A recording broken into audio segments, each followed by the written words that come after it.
do. I'll be back. I'm here. No. I'm here. Does everybody see me?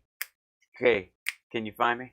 It takes me a second because I ask you, and then it goes up to the satellite and down to you, and down up from you to down to that, and come back to me, and I'm here or I'm not here. I hope so. Fingers crossed. Hope everything sounds okay. Looks all right. What's happening? Okay, we're good and rolling. Phew. Thanks, Thea. Thea. I'm gonna go with that. I'll save you from the Looney Tunes. Don't you worry. We'll survive all this. It got really good. So I gotta say, you know how some of these, and welcome back, and hi Richard again, and hi Deidre again, and hello again, and hey Gonzo, and I'm glad you got the shirt. That's really awesome. Yes, give a thumbs up and a like. Welcome to the show. We're off and running. We're here for real. It's gonna be okay. We're fine. So I was when it froze, I ended up talking to myself for a minute, which is always adorable, and at least I'm guaranteed good conversation. And that's kind of appropriate that it came up, and that Mark P just joined Patreon a minute ago, and Summer is now on the Patreon team. She's helping me manage it, probably until her job comes back. So if we, I'm we're gonna have to go all pro with this whole thing, but she's gonna help me manage like requests and when people need stuff, and help start getting out packages and scripts and all the kind of stuff that goes with the Patreon membership. She's helping me to coordinate all that stuff, because with doing the daily stream and all that, it was too much plate spinning. It was getting away from me, and so we're getting a handle on it. It's going to be really cool. So I'm excited about next month, in that the Patreon's going to be kind of next leveling as far as everybody's membership, and we'll be able to do a bunch of stuff and all that. So it's pretty awesome. So those of you that have been with us and enjoying your benefits already, great. And if you haven't, then we'll be all caught up and all that kind of stuff, because she's a total pro, and it'll be awesome. You need an executive producer, i.e. an intern. This is true, Nat. This is absolutely true. I'm terrible at delegating, though. That's one of the things. Yes, we are back. I've just always had an issue, and it's not because I'm a control freak. It's just like, I feel like I should do it myself. You shouldn't have to do that. Nobody should have to do that. And, it's just, So there you go. Are you friends with benefits? Summer and I have benefits. This is true. For quite some time. Oh, what? A woman making the trains run on time? How appropriate. I agree. Absolutely. So pretty great. It's going to be, that'll be good. Now, so this is one of those days, people, where I had, I knew that Trump made some remarks at an event earlier today, and we always have something good to go with on that. But he did not, all he had on his schedule at FactBase, which they just print whatever they send out to the press every day, was just 10 to 12:30. They had 10 a.m. in-house pool call time, which means that's when the press is supposed to just show up and dangle. Thank you, Gonzo. What is the brunch thing all about with the comedy show? So Gonzo, on the Sexy Liberal show, there's a VIP, what we call the meet and grope when we do it live, but it's a meet and greet afterwards where we kind of congregate and talk to everybody after the show. The brunch is the overflow. So what happens is the VIP for it sells out really quickly. So what we do is we do another one the next morning, so people can watch the show then and then go straight to the meet and greet, or they can watch it the night before when it launches, and then the next morning they get up, and it's just another VIP we do, because there are too many people who want to be in the room, and we didn't want to sell it out. So you get into a chat room, you get to talk to all the cast members. There's a little bit of video interaction. We get to take a group kind of virtual selfie. It's kind of the best thing we can do as a meet and greet after a live show virtually right now. I hope that explains it to anybody that's interested in it. And it's really fun, actually. The first one, I'm going to be completely honest, I was not impressed with how it went, and I felt like it left a lot to be desired. Each time now they're adding stuff, so it's becoming increasingly worth it, and it's great for us because we get to actually talk to you, interact with people, almost like a Zoom call, but limited people. So if somebody wants to be up on stage, they raise their hand, we put them up with the video, we can talk to them, and then bring up another person. It's pretty great. And like I said, in all these situations, everybody's just making do. You know, this is the best they can do in this environment. Yeah. Oh, that's awesome, Gonzo. Well, I look forward to it. And what they do is they bump us room to room. So make sure I know which room you're in. You'll have to message me. So today's thing, all it said when I get up in the morning or the night before, sometimes they release this stuff. I can tell what they're gonna do by how they put it here. I'll show it to you. So when you go, whoops, all right, I reset the software, so it took out my video thing. I'll show you this real quick. Public schedule, there it is. So when they put the schedule up, this is what it lists. And so I look at it and I go, okay, he's giving a speech today. He's making some remarks. He's having one of these stupid fake roundtable BS sessions where everybody gripes. He complains about the China virus and then leaves without ever coming up with an idea or a plan or a solution for anything, unless it's someone else's and taking credit for it. Check Obama and the pandemic response team's entire playbook. So, but this is the whole thing. Thanks, After Dark Paranormal. I may have an announcement, After Dark Paranormal, that interests you in a week or two. That's all I can say about it. I don't know how much more I can say about it. So yeah. Yeah. So right, exactly. So the 12:30, he had them listed as president has lunch with the vice president, closed press, no one there. And then the restricted in-house pool is the hand-picked 5 or 6, not the people who get to be in the press room, where the president meets with U.S. tech workers and signs an executive order on hiring American. All this stuff, by the way, in response to the fact that Biden released a Buy America, Hire America plan for his infrastructure plan, and every aspect of the federal government, including, weirdly enough, the production of flag pins, would be only available to Americans. So, what a novel concept. So, Biden comes out with that as one of the legs of his 4-part kitchen table plan. And so now Trump is like, but I'm going to decide I'll make a thing temporarily that makes it look like I give a shit, which ends up being an exploratory committee on what's the possibility, because the business interests that don't want this to happen are not Democrats. The only people stopping this crap are Republicans. Stopping this from happening is Republicans. And then, okay, lunch. The 5 o'clock press conference was not listed this morning. This got added, and usually, like lately, he's been something to kvetch about, or he's got to go. Some of the other covers were bare my ass, right? We'll get to that. Christ. So I was like, what? It's not surprising that they add one, but this was added fairly quickly. This was like, tack it up, get him out there, quick, get him jibber jabbering, and I was like, why? And it turned out it's because of this. Oh, you can't see me on YouTube for some reason? That's very weird. It might be the wrong channel, but it's definitely on there. We got 207 people sitting in there in the chat room alone watching it right now. And there's a bunch of people on Twitch. Bless your hearts. How are you? Hi. So, Celebrity Paranormal Project was a good time. And I think it might be why I'm being, well, I can't talk about it. Damn it. You're going to bait me into it, aren't you? Fakakta. Brian, how are you? Not know that the GOP cares less about them. Sorry, let me roll that back. Does he not know that, is that not rolling? There it is. Cares less about the common man? Yeah, actually. That's the irony of it. But this is the reason he's all of a sudden giving a press conference. This. See the headline? Prosecutor seeking Trump's taxes cites probe of his business. This is the part that freaks everybody out. So I gotta stretch out the sides of this so you guys can see a little bit of the text. So I'm not making stuff up, you jerks. Where'd it go? What happened? Where'd my Safari page go? That was weird. Wake up, Safari. Just disappeared. That's strange. There it is. Okay. Just like that was weird. Just on my desktop, it just vanished for a second. So let me, wait, sorry, option, quick.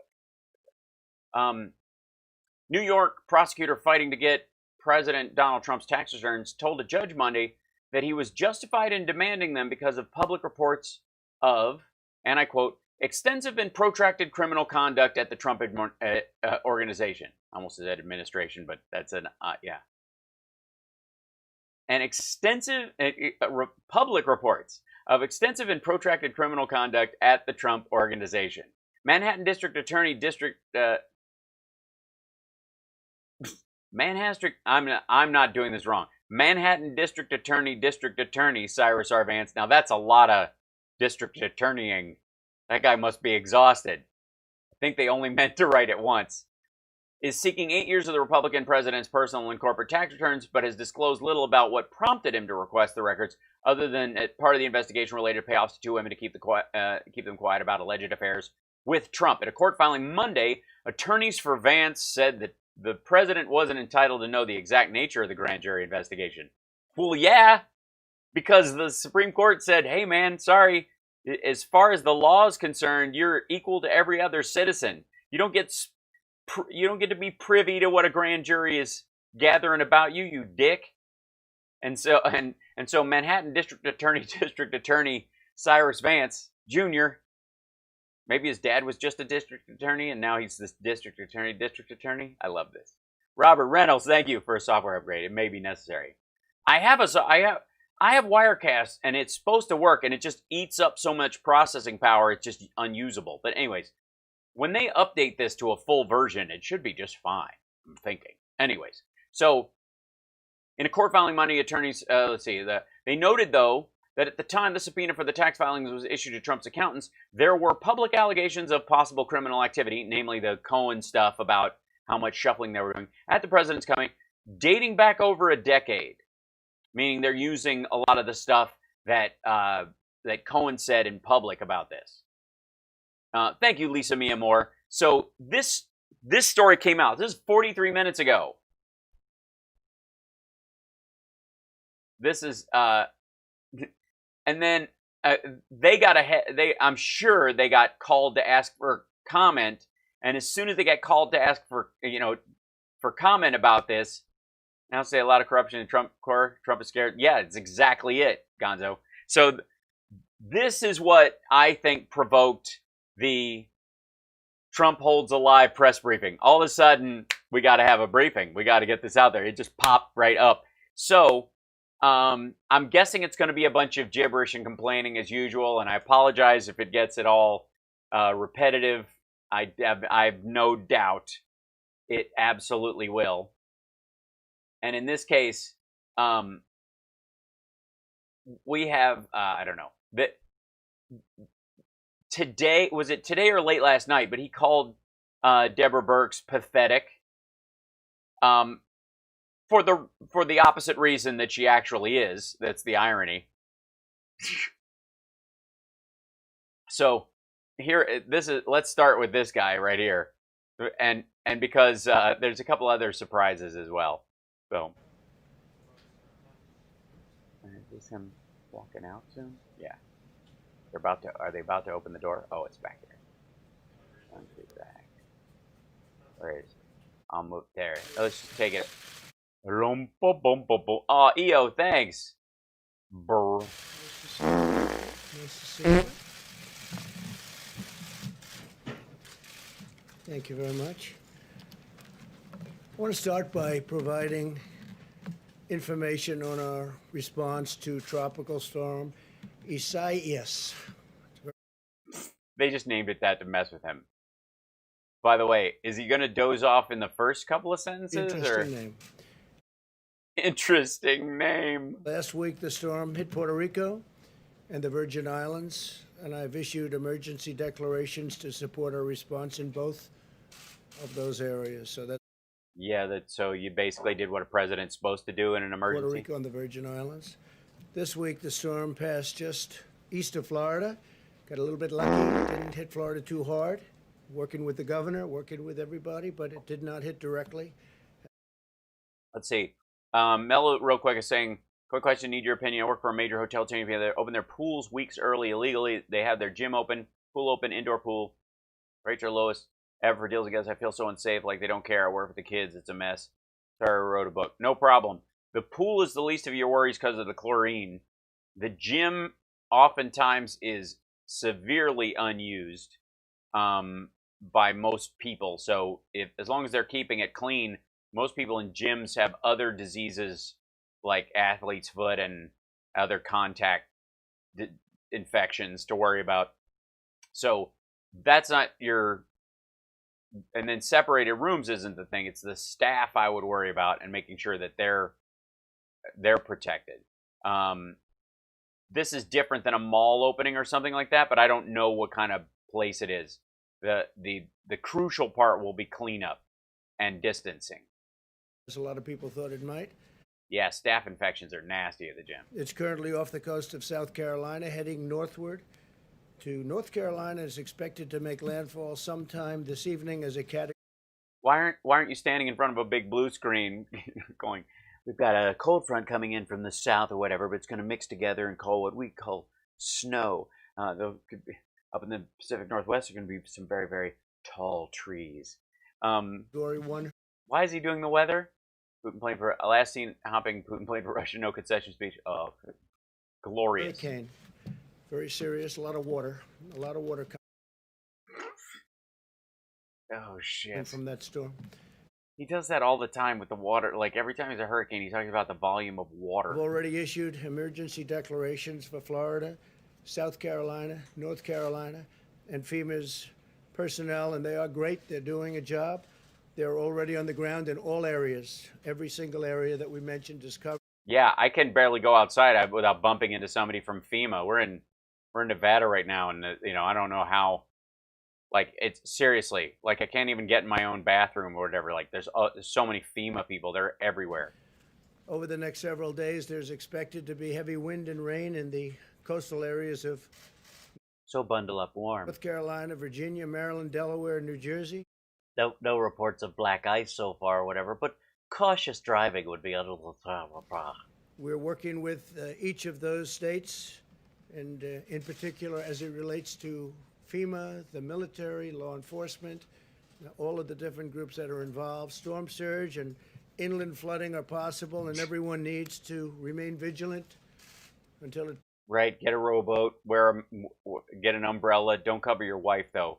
Everyone needs their own umbrella, and you don't worry about closing them. Just whenever you go inside, just drop them outside. We'll get a new one. Passes. I encourage everyone to follow Yes, everybody to get plenty of bags of soup. the guidelines of the state and local authorities. We're working with them, and I think the guidelines have been very accurate so far, so stay safe.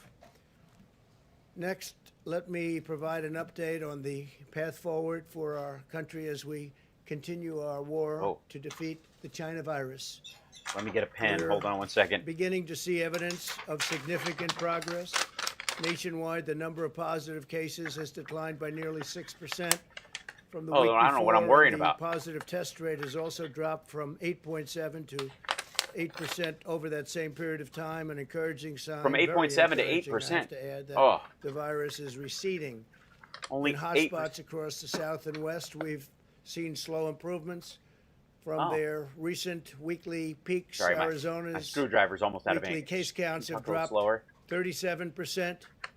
That's a tremendous drop, and the governor and the state have done a fantastic job. Down 37%. Texas down 18.7%. I was there a couple of days ago.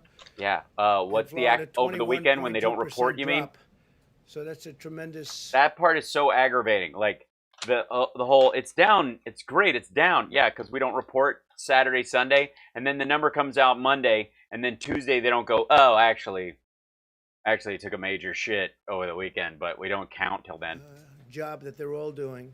As we begin to contain the virus in these states, we must focus on new flare-ups in the states where the case numbers have risen, including Georgia, Mississippi, Tennessee, Oklahoma, Missouri, and I think you'll find that they're soon going to be very much under control. Meanwhile, Sure. Why? They'll soon be very much under control. Those are the ones that are flaring up. 18 states continue to have very low case numbers and low test positive.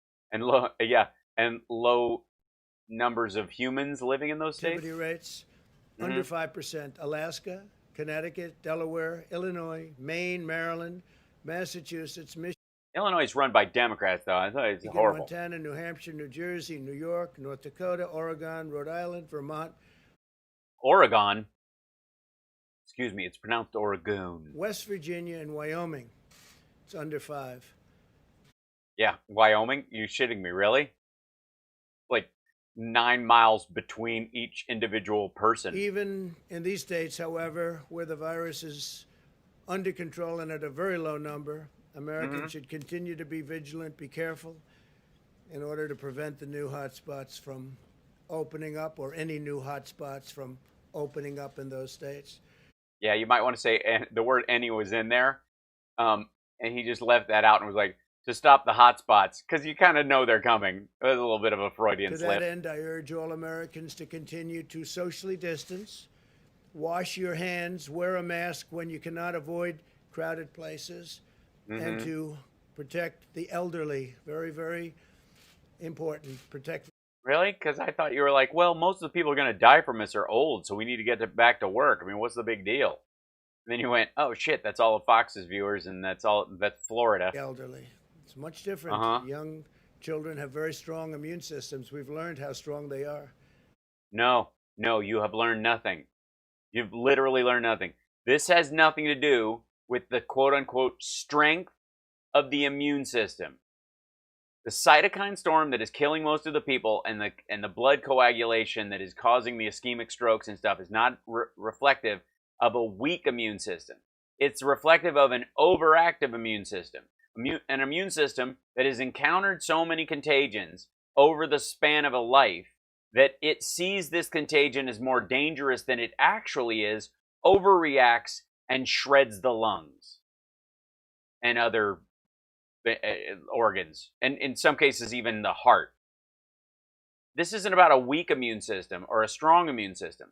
This is about an overreaction in the immune system that does most of the killing. This isn't about strength at all. But the weird thing about him saying some people are weak and some people are strong, like that guy who was given convalescent plasma, and he was like, that guy's just strong, whatever. Why don't you just tell Herman Cain that his family, that he died because he was weak at that point? This is so awful. You're just an awful, awful, awful, oddly orange neck-gina man. And he's back to, by the way, he's back to tan hair. Like the fluctuation in hair color is quite amazing.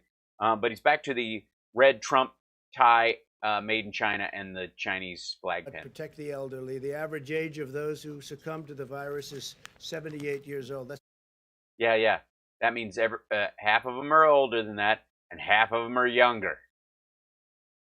There's a lot of people younger than 78 in this country. Average age. Yeah.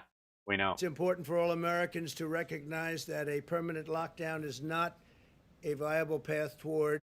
No one is saying permanent lockdown. I'm sick of this shit. It's driving me crazy.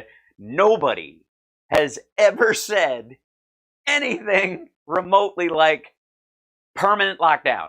I hear a bunch of these lies all the time, and this weird drummed up thing, but nothing has been getting on my nerves lately like the permanent lockdown argument.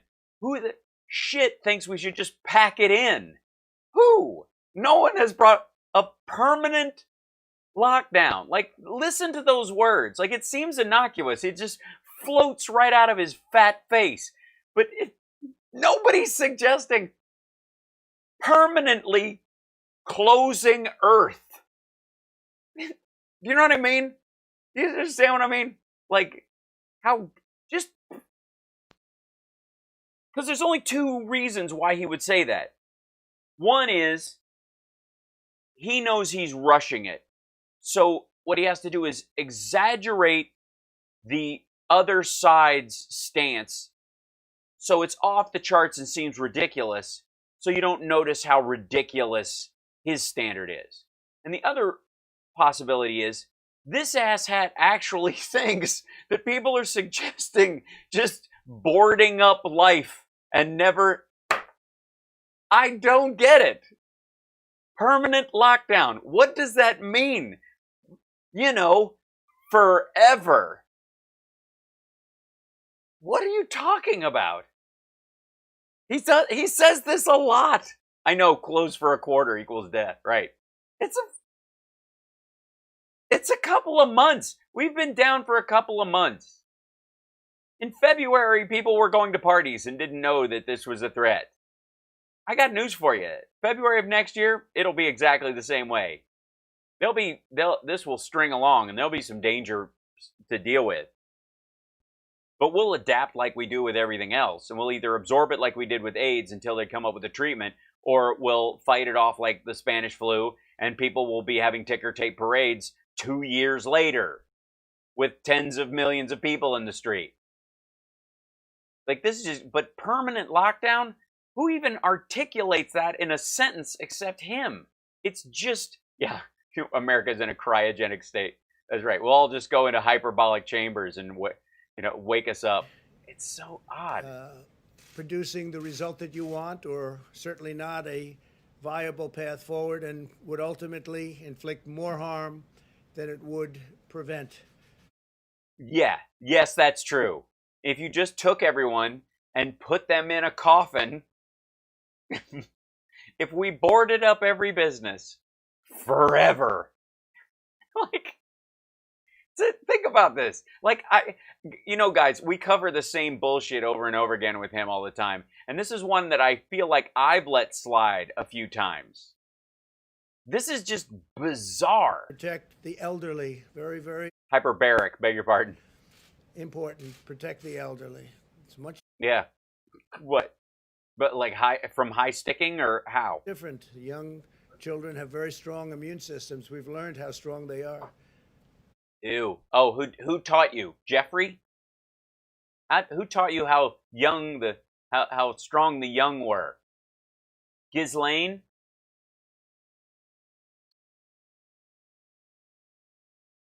But protect the elderly. The average age of those who succumb to the virus is 78 years old. Backed it up so we can hear this. I want to hear this whole run.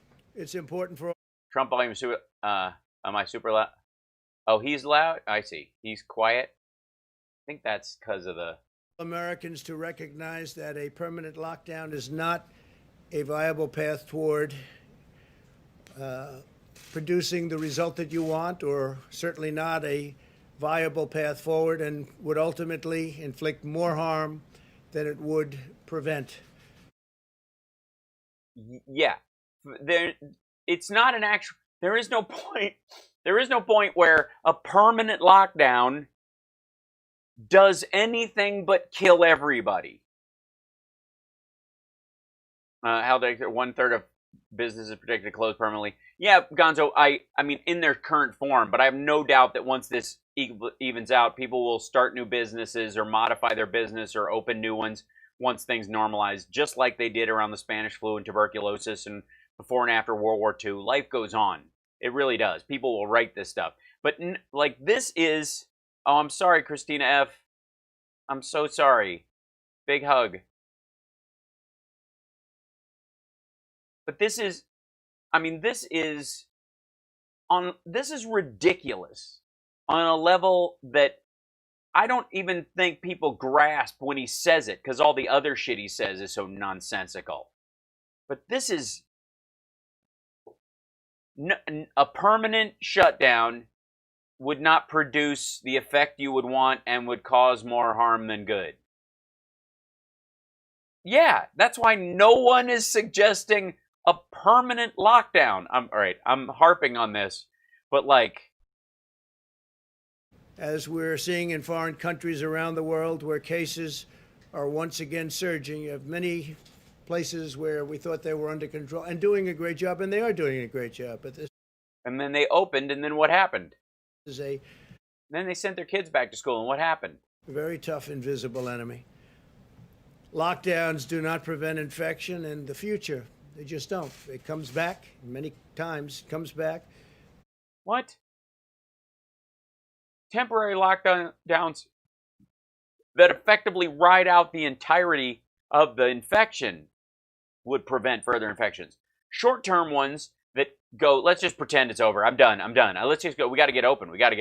Those are the ones that spread the infection. The purpose of a lockdown is to buy time to build capacity, especially as it with respect to hospitals, learn more about the disease and develop effective treatments as we did in the United States. We're doing very well with the vaccines and the therapeutics. Countries where there have been very significant flare-ups over the last short period of time are Spain, Germany, France, Australia, Japan, and also, as you probably heard, in Hong Kong, they've had some very serious flare-ups. Japan has gone, a lot of six-fold flare-up. That's a lot. Yeah. How many people did they have? Six-fold. Did they have 5 people and now they have 30? Seriously? Again, don't do this six-fold something, like 500% bullshit unless you're going to tell me what the baseline number is. Because that's how we know if you're getting a handle on it. They'll get it under control. In our current phase, we must focus on protecting those at highest risk while allowing young... Thank you, Kelly Bon Vivant, by the way. And thank you, Gonzo, for the Wednesday report. To resume work. That happened 3 times. I hope you didn't mean to do that on, I hope you meant to do that 3 times, Gonzo, and that it didn't get stuck and not go through. And school with careful precautions. Ideally, we want to open those schools. We want to open them. We want to open them. No, we want kids to go back to school safely. If that can be done with them being opened, fine. If it cannot, then no. We don't just want them open. They are not daycare centers so that you can force people back to work and off of unemployment in time for you to get reelected instead of trying to win reelection based on how you handle the worst pandemic in 100 years. At the same time, we're placing an emphasis on continuing to drive down the mortality rate with improved care, treatment, and medical interventions, building a bridge to the introduction of a vaccine. The vaccines are coming along incredibly well. Yeah, it's great. Just take out all the safety measures, and it's amazing how fast they come. Today, I'd like to also provide an update on the actions of my administration. Oh, good. And the work that we've done.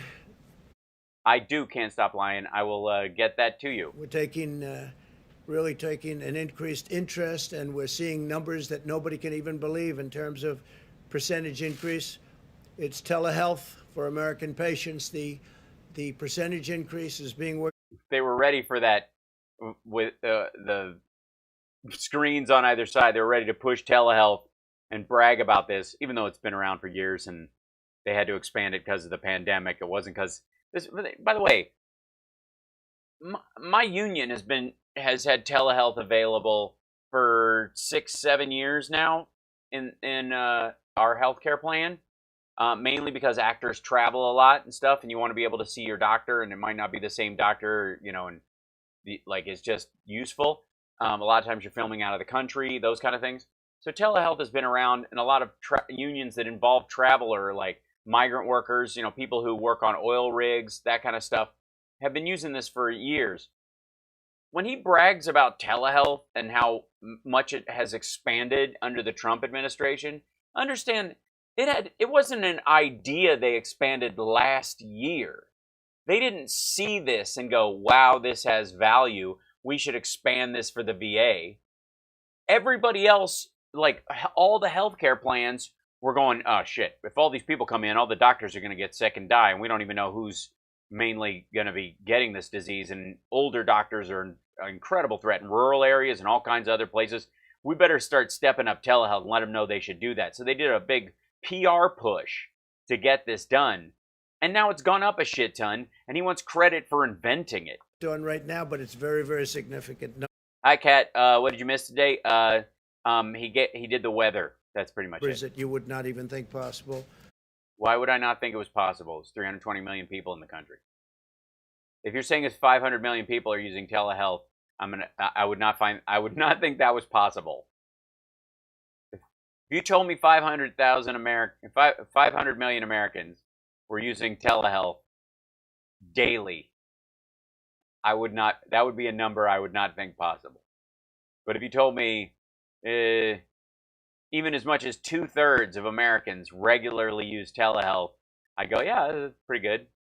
Probably the parents and their kids, right? The kids don't use it on their own. The toddlers and old people aren't doing it. Someone else is doing it on their behalf. So that's pretty much the max number. About 250 million people might be acting in the benefit of someone else. This has been a priority from the beginning of my administration when we launched an initiative to allow veterans to connect remotely with their VA healthcare team, and it worked out really well. We have a 91% approval rating in the VA. Yeah, that never changes. It's amazing how that never changes. You just keep citing it. How much time is studying from home, even though our schools are open? It's fine how don't open schools. I agree, James. In terms of the job we're doing, this is the first, it's the highest ever recorded.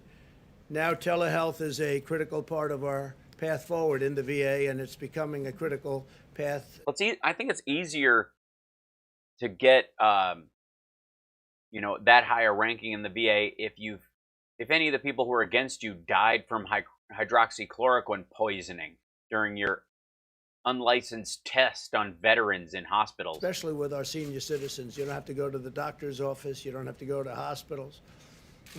Yeah, why would that be? Why? Because it makes sense medically? Because there's a contagion going around that might kill the doctors themselves? Something along those lines. Invisible enemy struck our shores. I took immediate action to eliminate regulatory barriers to telehealth,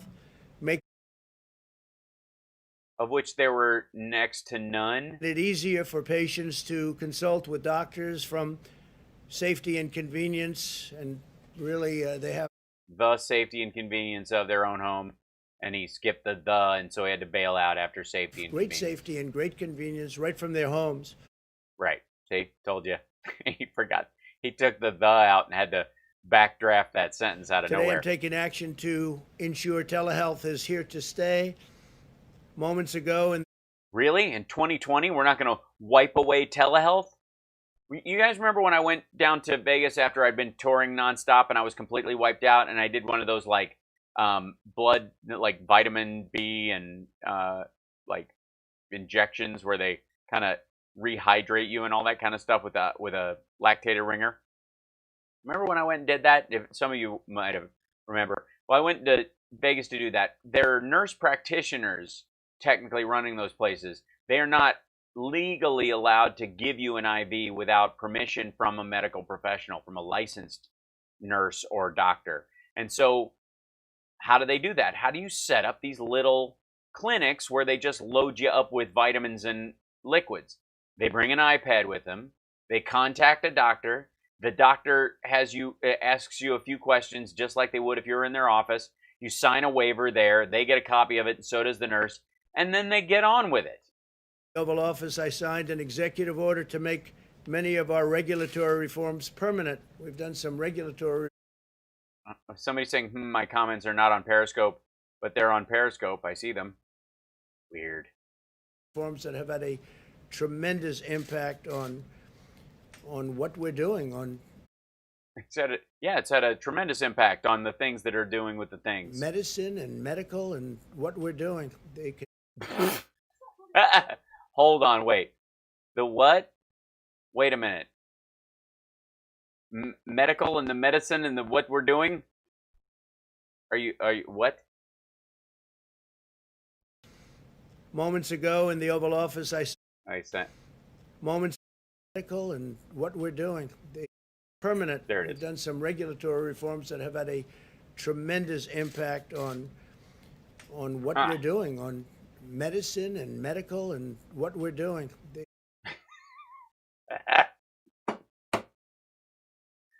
And medical and medicine and medical and what we're doing. Tell me again how Biden is slipping. Can do things that you wouldn't believe. No, I believe them. If they can give me a prostate exam through an iPad, I would not believe it. I would not expect that is a possibility. Thank you, Doc. You ever serve time? that even a year ago, 2 years ago, would not have been doable. No. They existed 2 years ago. It's totally doable. And the expansion of it is directly due to a massive pandemic where even doctors are in danger, and they can't have a bunch of people coming into their office with symptoms and no symptoms, not knowing who's sick and who's not, spreading it to the other patients and then to the doctors and the staff, because if you kill the staff, then we're all in deep shit. It's almost like, gee, I don't know, if you let the disease go unchecked in food processing plants, there's a return on investment in that stuff. We're enshrining the right of American patients to meet with their medical providers in a way that is best for them and very, very convenient. And Enshrining it. Teleshrine. very talented people on the other side.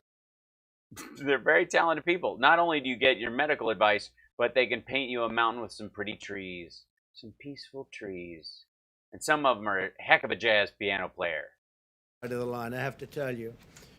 No, you don't have to, but I appreciate it. The order builds upon a series of actions we've all taken to make telehealth available to all. We ensured that Medicare covers telehealth visits at no additional cost. Why would it be more money to not see the doctor in person? Seriously. Like, it literally eliminates an employee that has to come in that day, because they don't have to hand you a form and have you sit down and wear a mask themselves and worry about their own death, and the PPP payments can cover that person while the doctor runs their medical staff out of, the skeleton medical staff, and then they meet everybody basically digitally. Why would you charge more to meet someone for a session over iPad? No additional cost. At yeah, it's like that old Woody Allen joke. Like, he goes, the two old ladies. He goes, I feel about life, like my favorite joke about how I feel about life is that there was two old women at a buffet, and one of the women says, food is just awful, and the other one says, yes, in such small portions. And co-payments can be waived for telehealth services. We are working very hard also. Can be. Are they? They are for COVID because of the CARES Act and the stuff that was passed earlier. But if your ankle's bothering you, you're going to pay a copay. What are you talking about? Prescription drug prices, and I will tell you that the favored nation. Tell us that they're coming down really quickly, and where's that health care? Wait a minute. Wasn't yesterday the deadline for the health care plan? The complete health care plan? Clause that I've signed into existence. Nobody thought. Yeah, he almost said into law, and even he knows better. Anybody would ever do that. Has a massive impact on prescription drug prices. In addition to the three other elements of reduction of drugs, particular prescription drugs, but as opposed to street drugs. The favored nations clause is massive. For instance, if Germany buys a pill, yeah, we know how it works, for 10 cents a pill, as an example, and just make it up. Yeah, why not? I mean, if you're just going to talk out of your ass, why not just make it 10 cents a pill? The United States pays $2 for the same pill. We get the same privilege, the same right as they do. Never had that before. We paid all of the expenses, all of the research and development. Yeah, and that fix was supposed to be in the ACA, and who stripped it out? I'll give you two guesses, and the first one doesn't count. So the numbers are astronomical, and as you probably noticed, big ads are taken against me by Big Pharma. Very big ads, very massive buy. But in the meantime, they're calling. They want to know if they can make a deal.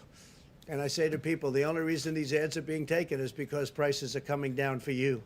And they understand that. I think our people understand that. But in particular, when you look at the matching, you could call it matching, or you could call You'd call it matching. Why not call it matching? it favored nations, call it what? It's called favored nations because it's in there, but matching. You like. It's a tremendous, it's going to have a tremendous, and I'm talking about 50, 60%, 70% That doesn't mean it goes to 10 cents as an example, but theirs comes up and ours goes down. And you have many, many countries where their numbers, the numbers are so low.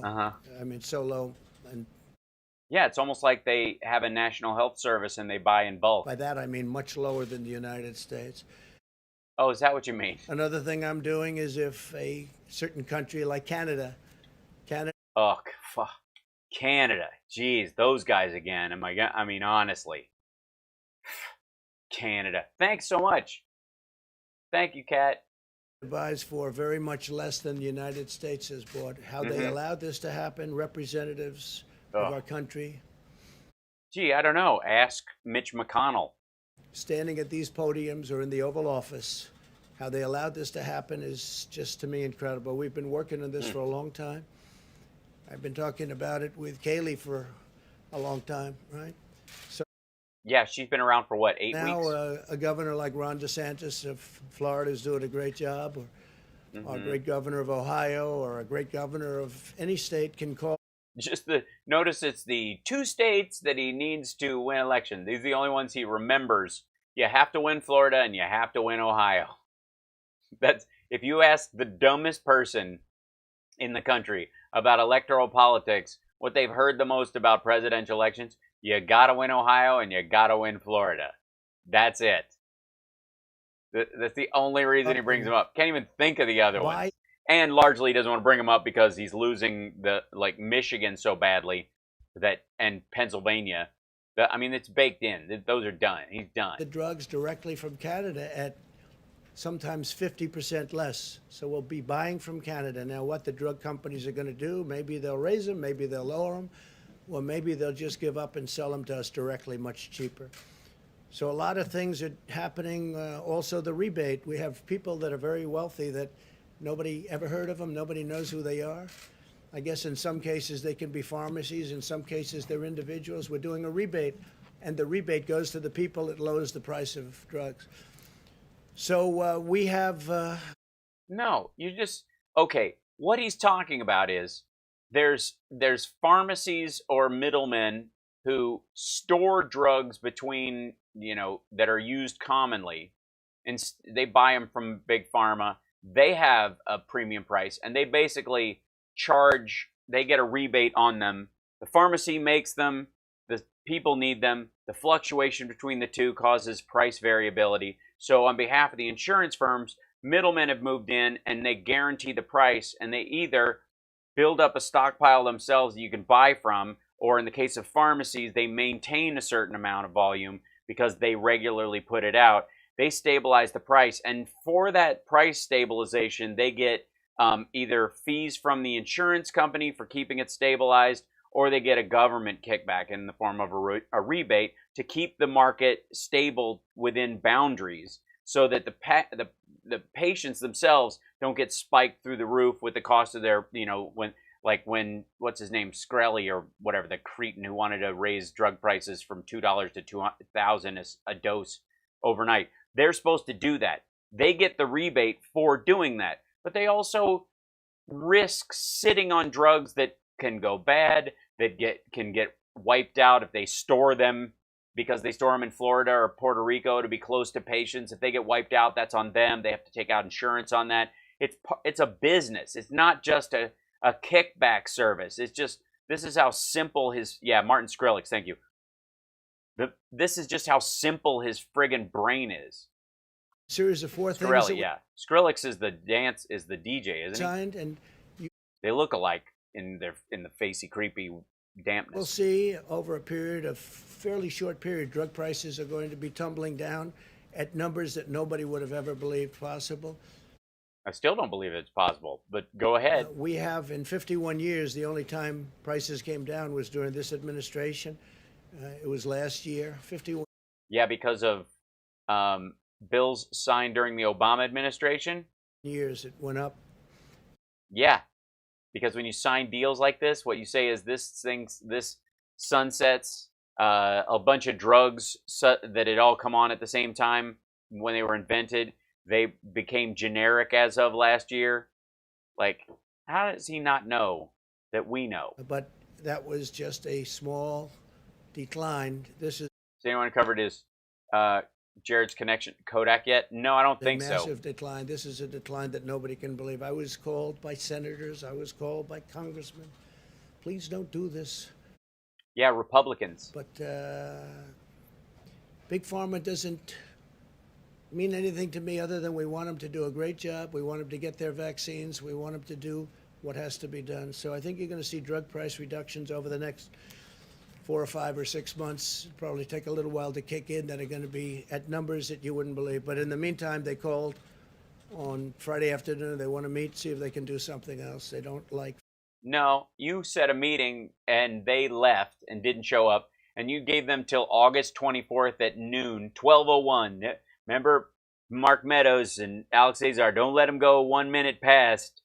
But we'll see on the and then the rest of the time it's the 25th. Favored nations clauses. I understand that. So goofy. We vastly expanded coverage, allowing Medicare to cover more than 135 new services through telehealth, by the way, including physical therapy, emergency department visits, home visits, mental health counseling, substance abuse treatment, which is a very big priority. First of all, obviously, there are elements of physical therapy that can be done by, having somebody take an online stretching class or walking them through that with stuff they have at home. If they've got a rubber ball or a band and you're talking to them and you've had a history with them. Emergency visits, though, that's you divert people from going to the emergency room through telehealth. You don't. If it's an emergency like that, you're not going to do that over a screen. We brought the substance abuse, at least prior to the China plague, or whatever you want to call it, we brought it down very substantially. What? Why? Because as many people died of fentanyl as could possibly die during your administration? I mean, this is one of the reasons why so many people were too dead to get COVID in a lot of Midwestern states, is because of the amount of fentanyl coming in. Because he was so worried about the southern border, and he wanted to have his deal with China. He didn't notice all the packages of fentanyl coming in from China. Pediatric critical care and much more. Thanks to our actions. Wait a minute. Pediatric critical care via telehealth. Huh? Ma'am, hold your baby up a little higher. Yeah, that's an interesting shade of blue. Have you thought about removing the spoon from his mouth? Yeah, the whole thing. Just don't let it sit in his throat. Yeah. Okay, while you try to figure that, no, put down your Mountain Dew. Listen. Estimated $2 billion of additional funding will support Medicare patients receiving telehealth services. So a very, very big priority on telehealth. As part of the CARES Act, we secured $200 million to help healthcare providers and hospitals expand. They keep showing the slides, but they're not backing out to show them. Telehealth, and they're all doing it. They're doing it gladly. Prior to the epidemic or the pandemic, whatever you want to say and how you want to refer to it. It's a pandemic. But prior to the pandemic, the telehealth was fine, but it wasn't anything. Yeah, it was available. Raging, and it wasn't raging. Did he say raging? I gotta have like a bump back button on here. Like usually there's kind of like a on the app for. And I guess one of the only good things that we've gotten out of this whole horrible situation is telehealth has been incredible. And again, the increases are, many hundreds of times greater than. Many hundreds of times. Was before. Do you have a number? It's like 2,000% or something like that. It's an incredible. Yeah, what's the actual number? It's an incredible increase. You'll get the number, but it's I think my arrow keys will jump it back. Oh, look at that! Bless your heart. It's an incredible increase. You'll get the number, but it's I think they have it now finally, and it's really it's a fabulous number. Incredible. Thank you, Kaylee.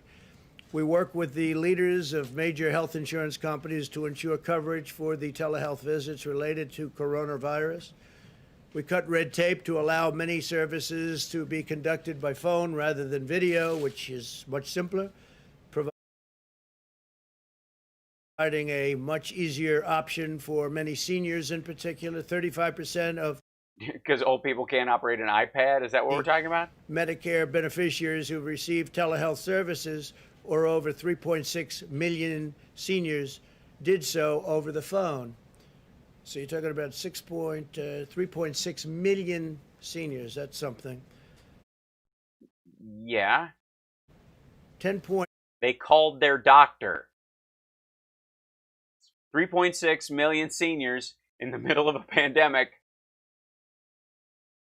called their doctor. And were they straight up grinding it? Hello? Doc Andy? Doc Andy? Yes, it's Clarabelle. Yes. Doc Andy, listen. Charles is having a coughing fit again. The left lung is fine. Really no problem at all. That's the one he smokes into, because he smokes in his right nostril, and according to you, it goes into the left lung. But the other lung is the one I'm concerned about. He's coughed it up. Yes. One big hack, and it just came out his mouth. It looks like a cow's tongue, and it's just wagging there. And it's not really bothering him. It's just, he makes this disgusting noise when he eats soup. Yes. Oh, of course he's eating it out of bag. We have bags of soup, for our family. 1 million Medicare beneficiaries have accessed care Beneficiaries? through telehealth since the beginning of the pandemic. So you're talking there, 10.1 million people. In April, over 43% of all Medicare primary care visits were done via telehealth, and compared to less than 0.1% in February. Oh, Jesus. Give me the actual number, you dickhead. Those are part of the numbers that I think I'll have you get them. So this part you don't have to. You'll get the other section. Thank you. Go get me the charter. So think of that, compared to less than I'm thinking 0.1%. 0.1%. Yeah. That's an incredible number. So over 43% of all Medicare primary care visits were done via telehealth compared to, so you went, including phone calls. Gee, in the middle of a pandemic, old people didn't want to actually go into the doctor, or never went. How is this an expansion? from 0.1% to 43%. That's an incredible. That's true. Amy, I've yet to have cow's tongue. It's I've heard about the organ meat level of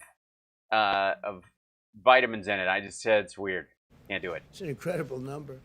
The executive order I signed. Yes, it is not credible that you think that number is indicative of your success and not your failure. They will also expand healthcare access in rural America. We take care of rural America. Gee, yeah. You think? You mean your voters? Now you're taking care of them, now that they're dying off. It directs agencies to deploy strategic. Well, which one? Sorry. I can is just recording. Yes.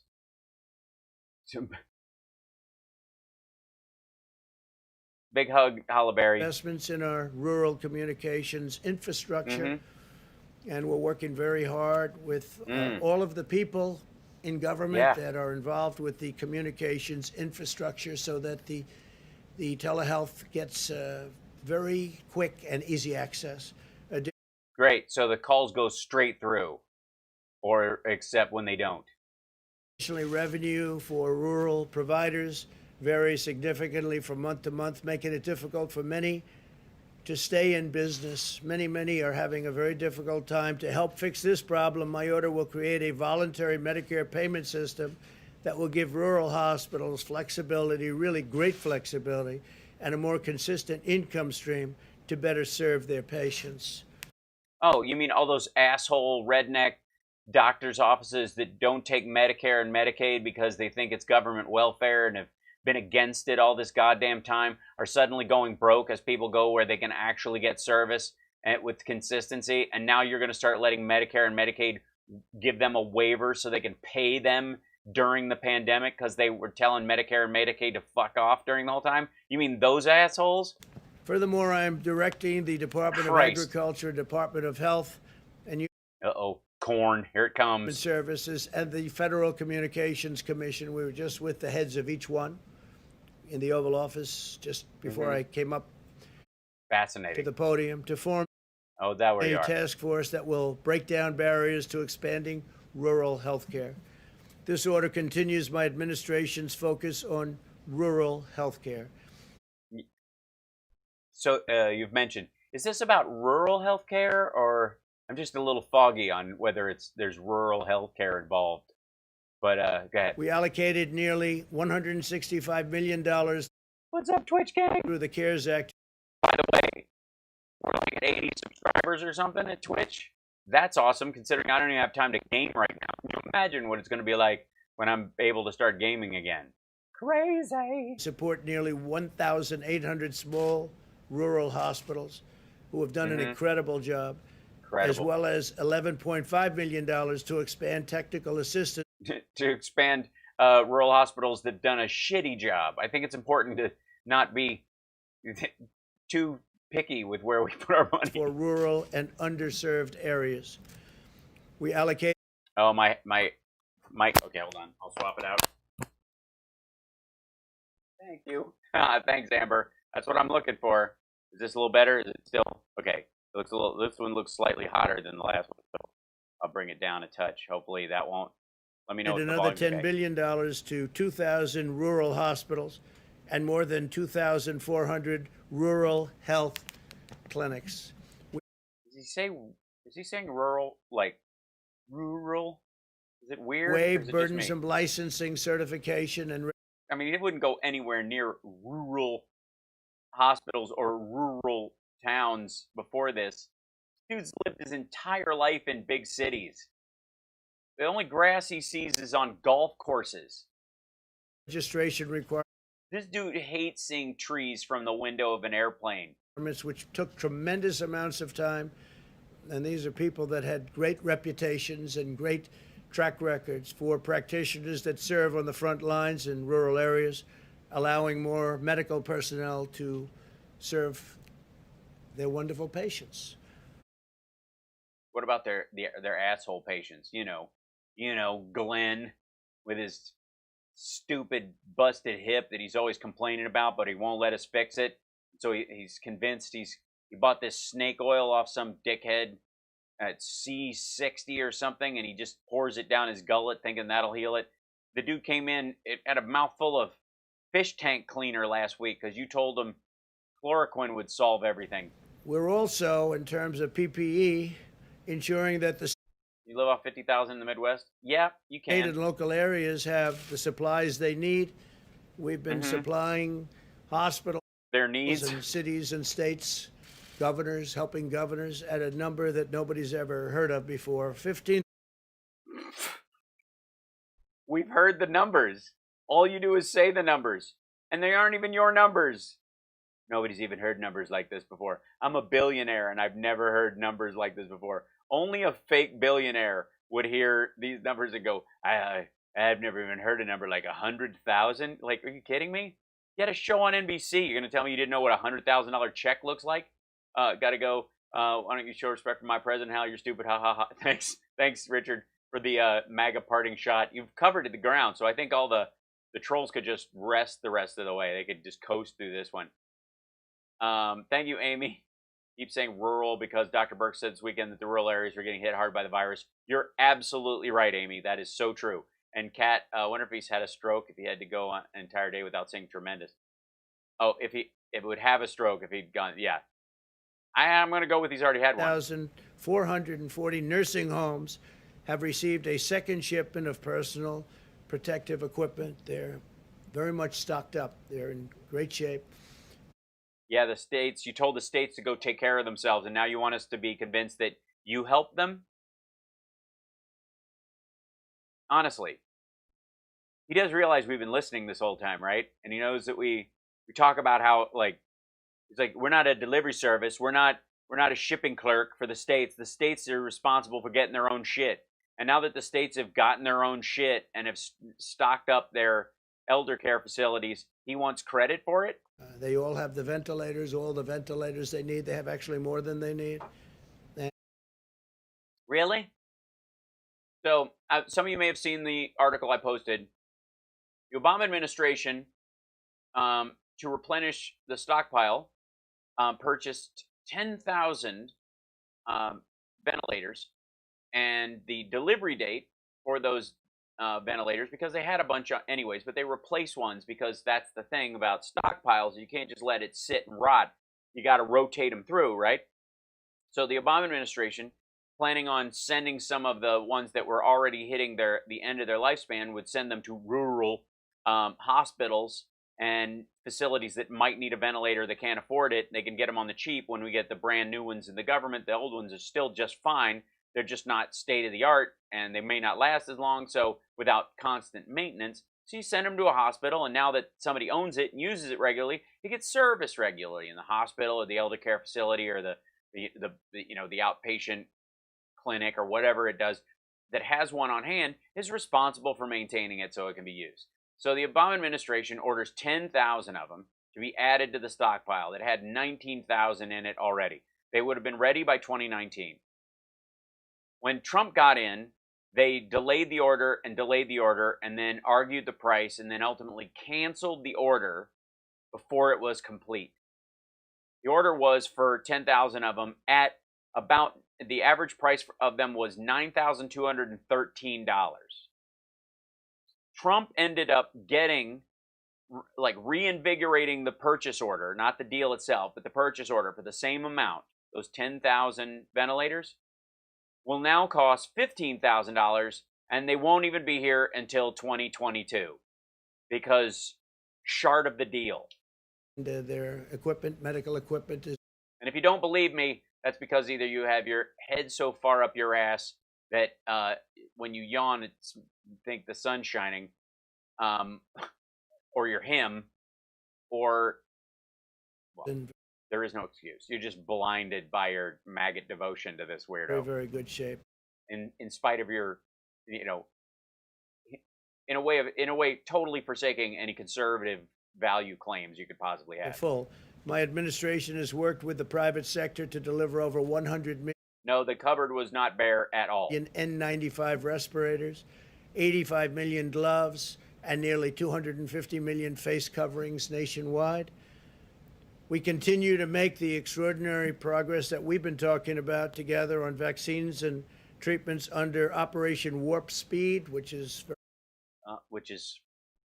working great, by the way. Captain's log. Very exciting, most exciting. It's just exciting. Listen to the excitement in my voice. I mean, it's so exciting. I'm still reading with my finger. Last week my finger is so excited right now. Distributed 2,979 cases of remdesivir, which is proving to be extremely. Wait, how many do we have now? Because we bought 97% of the world's supply, and we had 500 cases. Now, how many cases do we have? We've been talking about together on vaccines and treatments under Operation Warp Speed, which is very exciting, most exciting. Captain's log. We distributed 2,979 cases of remdesivir, which is proving to be extremely powerful and good. Powerful and good. So 2,900. Is that the totality of what we bought? Because 500 cases of it went to Texas, but only like 192 doses of it went to Florida. To treat more. I'm just saying all these numbers are sketchy. 19,000 patients had great results. This includes. Look at that. Thanks for hosting TLK Knitting. Appreciate 500 cases for Florida, 500 for Texas, 300 for California, 200 for Ohio, and 150 for Arizona and Georgia. And those numbers will be going up rapidly as we. Yeah, notice that California is the only state that ended up getting major cases of it. The rest of them are all states Trump is currently losing that he needs for re-election. Move along. Hospitals are reporting an adequate supply of steroids such as dexamethasone that are used successfully in late-stage illness. They've been Very good. We're also Good, I suppose. very encouraged about the prospects for plasma I'm gonna doze off. This is ridiculous. therapies, Did he say plasma? He said plasma. and that we're working on. Hold on. That we're working on the plasma. Tell me again. Encouraged about the prospects for plasma therapies. Ew, plasma. Ew. Ew, plasma. Isn't that wonderful? Ew. Pardon me, Major. I'll be in the drawing room playing the grand piano with my plasma. Ew. And that we're working on, and that's a brilliant art. It's really an art. And we launched a national. It's a science. What the shit are you talking about? We're gonna paint some nice plasma trees. Yeah, those are really friendly. You know, you make a mistake, you can just fix that with some hydroxy. That's right. You just take a little bit of hydroxychloroquine. You're gonna make some. Yeah, we're gonna make some nice tombstones right there. A little hydroxy. Do some tombstones. That's pretty. And then of course we'll put some on the. Let's make this mountain. See, a little bit of snow at the top of that mountain. That's right. A little bit of, not really snow, but crushed Sudafed and Adderall and benzodiazepines. You know, that kind of a mix or whatever. The kind of shit you could keep a racehorse awake for 5 days. You know, and make that some nice wintry thing or whatever. It's really an art. Plasma drive last week. I was Plasma. Ew. at the Red Cross building. Oh, excuse me, it's the Rod Crawl. The American Red Cross and 13 other healthcare organizations. I urge everyone who has recovered from the virus to go to coronavirus.gov, coronavirus.gov. Yeah, I know we know what it's called. Really, like, dude, you need to buy like kungflu.org, and just so your followers will go and actually try to help. And donate plasma today. We would really appreciate. Right, Gonzo, I'm the Bob Ross of the apocalypse. It. This really.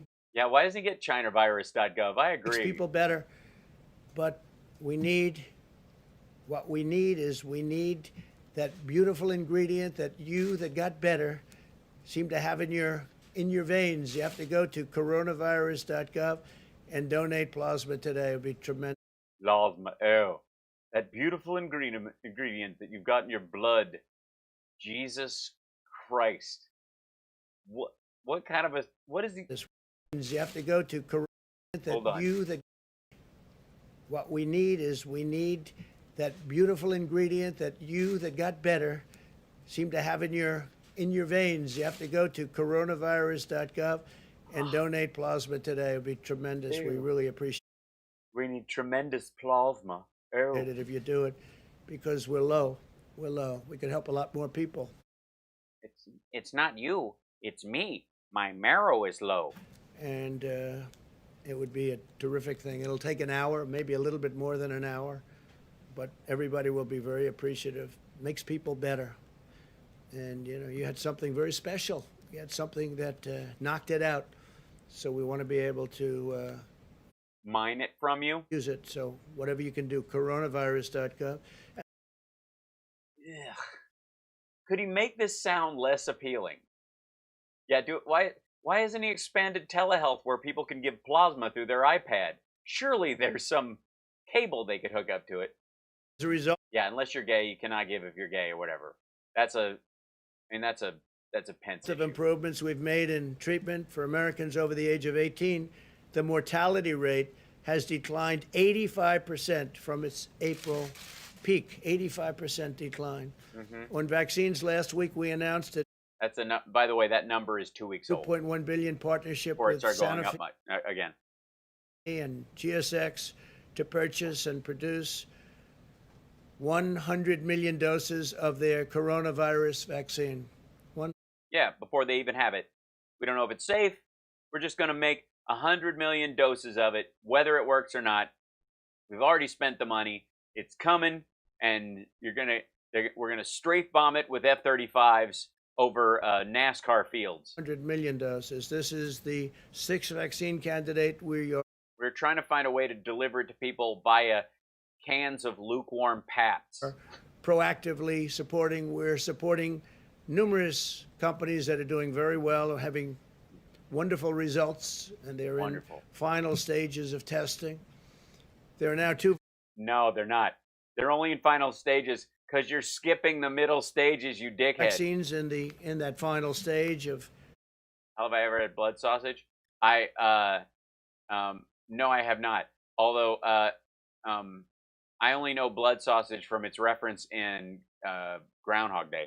Clinical trials in America with Would you like some blood sausage? I have some in the glove a compartment. third vaccine likely to begin phase 3 almost immediately. And we have additional clinical trials scheduled over the next few weeks for. Yeah, you don't think they're just not going to stop clinical trials in the middle? So they're still scheduling them in the middle of the pandemic while they're trying to find a cure? Do you guys realize that? Ongoing clinical trials. Who would have thought? A couple of the other companies. These are great companies. Black pudding. Ooh, look at that, mother. Black pudding's very black today. Yes, Ari. Even the white bits are black. Yes, Ari. These are companies that are not only well known. Maybe perhaps Noel and our Welsh viewers might know what that is. They're well respected, most importantly. The trials of Eric Oldway. We're balancing speed and safety, and we're on pace. No, you're not. You're chucking safety out the window and totally focusing on To speed. have a vaccine available this year, maybe far in advance of the end of the year, and we're mass producing the most promising candidates in advance so that we're ready immediately upon approval. We have our military lined up. Yeah, first of all, you don't even know the delivery system yet. We're assuming it's a shot, but it could be oral, and you don't know. So are you buying a bunch of syringes that'll just sit there and rot? What's happening? Secondly, like, again, there is no way the Trumpsters and maggots out there are going to line up to get a shot from a military truck. It's logistics. It's all about logistics. Is it? Really? I'm going to guess there's a PR element to this as well. They deliver a lot of things, including soldiers. But now they'll. That you don't deliver soldiers, you deploy soldiers. You transport soldiers. They're not delivered. Ma'am, because of social distancing, I've had to leave your soldier on the stoop. Make sure you don't leave him out there overnight. He'll melt. But of course, leaving him out for 45 minutes because of COVID is completely reasonable. Doing vaccine. Our general is all ready to go, and he's very excited. And once we have the vaccine He's just giddy about the idea. Whee! approved, fully approved, He's very excited. he'll start the process. They will start the process, and they'll get it out very, very quickly all over the country. And maybe Yeah, we're going to skip the safety part of the vaccine trials. We're going to make as much of it as quickly as possible with as few safety restraints as possible. Then we're going to hurry it out the door. Then we're going to inject it into as many people as will let us using the military. Yeah, soldiers with bags of soup. be beyond if it works as we think it probably will. I was a stoop soldier. By unleashing America's technical Is he about to tell us that the vaccine is like a bunch of little teeny weeny soldiers in a little bottle needle thing? and scientific brilliance, we will Yeah, why not just put it in jet contrails? You know what I mean? And then just have all the maggots go outside and stand on their lawn and sniff as the planes go over. end this pandemic, and we Evening, will Leather hopefully Princess. end it very quickly. Hopefully. Therapeutics are very exciting to me, where you can go into a hospital, and whether it's through a shot or a transfusion, you take care of somebody and they get better. That's something to me is very important, and we're doing really well on. Yeah, that's usually how best practice how hospitals and doctors' offices work when it's real easy.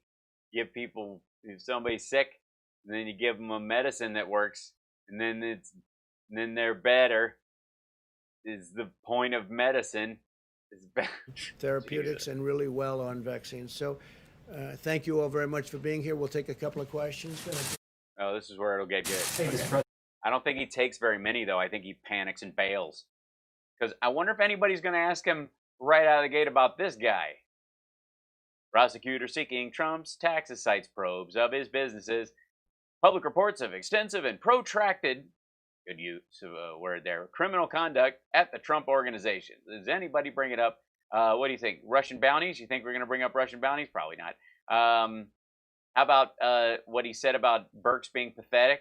or how he said Dr. Fauci was wrong. Basically arguing with every scientist on the task force now. So if I can ask your response to 2 items in the news and ask a COVID question. First, have you been briefed on the incident off the coast of California where the Marines and the Navy corpsman hospitalmen who died in a training accident a couple of days over the weekend? They're actually briefing me in a little while. No, he hasn't been. He didn't hear about that. We had was it 8? I don't know what the final number was. 8 people killed in a training exercise in California. When an ATV they were driving started taking on water and they couldn't get out, and they died. So this should be something he would have found out immediately. He hasn't heard about it. Like this is him admitting that he has not been briefed on this. We have it scheduled. 9. Thank you, Gonzo. Yeah, there were 9 total. There were 8 the first number I heard. So For a little while. And you hope to speak to the families? Oh, it's terrible. No, it's terrible, and we'll be in contact with the families. A thing like that is terrible. Separately in New York today, the city prosecutor confirmed a criminal investigation into the Trump Organization. Do you have any reaction to that? Well, I just heard about this. Is just a continuation of the witch hunt. I just heard about this. This is what he's ready for, because this is what the whole point of this ridiculous briefing It's Democrat stuff. They failed with Mueller. They failed with everything. They failed with Congress. They failed at every stage of the game. This has been going on for 3.5, 4 years. Even before I got in, this was starting with... yeah, because so is your criminal activity. The Mueller deal.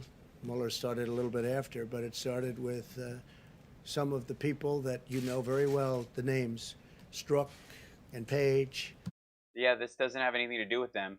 And all of the different people call me. This has been going on. This is a...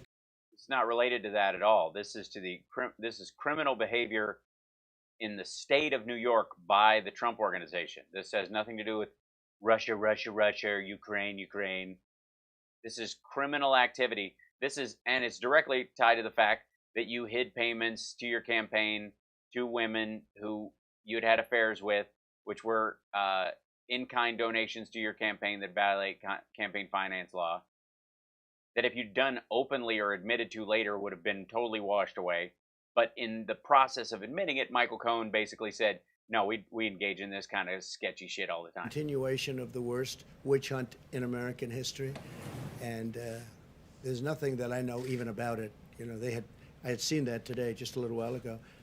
And then we had to have a briefing real quick. And I said, what's this all about? I know nothing about it. But just yeah, well, were you practicing your answer for the the deposition? continuation of the witch hunt didn't work No, it's not related to the witch hunt, out for Congress. which isn't a witch hunt, but you get me. Didn't work out for Mueller. Didn't work out for anybody. So what they're doing You got impeached. You were impeached. is they send them around to all over the country, I guess, maybe. But it's a terrible Yeah, and Deutsche Bank is investigating his personal banker. That's another one thing too. that they do. It's really a terrible thing. The witch hunt has gone on long enough. Okay, what And else? just one on COVID, you mentioned the vaccine. Well, it wasn't related to quote unquote the witch hunt. This is different entirely. This is criminal activity by your organization, as admitted to by several people who have gone to jail. Development program. Michael Cohen was your fixer. He knows stuff. David Pecker was busted. Same thing. This is all from that Can you stuff. assure the American people that politics and considerations around the election will not interfere in the science? absolutely. And No. you plan on playing a role in just determining how the vaccine will, Thank you, if there Debbie. is one, will be distributed across the country? Yes, Trump has been impeached. He's impeached forever. That's always on him. In the list of presidents that have been impeached, Nixon dodges the list because he resigned. That's something that you'll It's possible But that Trump takes his spot. get involved, but no, it won't have anything to do with. We want to make people better. We want to send them to the areas that most need it, and I think we're going to have something very soon. It's going good. Jeff, please. Mr. President, you said today in a tweet that Dr. Birx was taking bait from Speaker Pelosi. What did you mean by that, considering that Yeah, he also called her pathetic. Bring that up. she was just describing the facts about the case of the pandemic right now across the country? Well, I think we're doing very well, and I think That wasn't the that question. we have done as well as any nation. If you really look, if you take a look at what's going on, especially now with all these flare-ups. We have 1/5 of the deaths.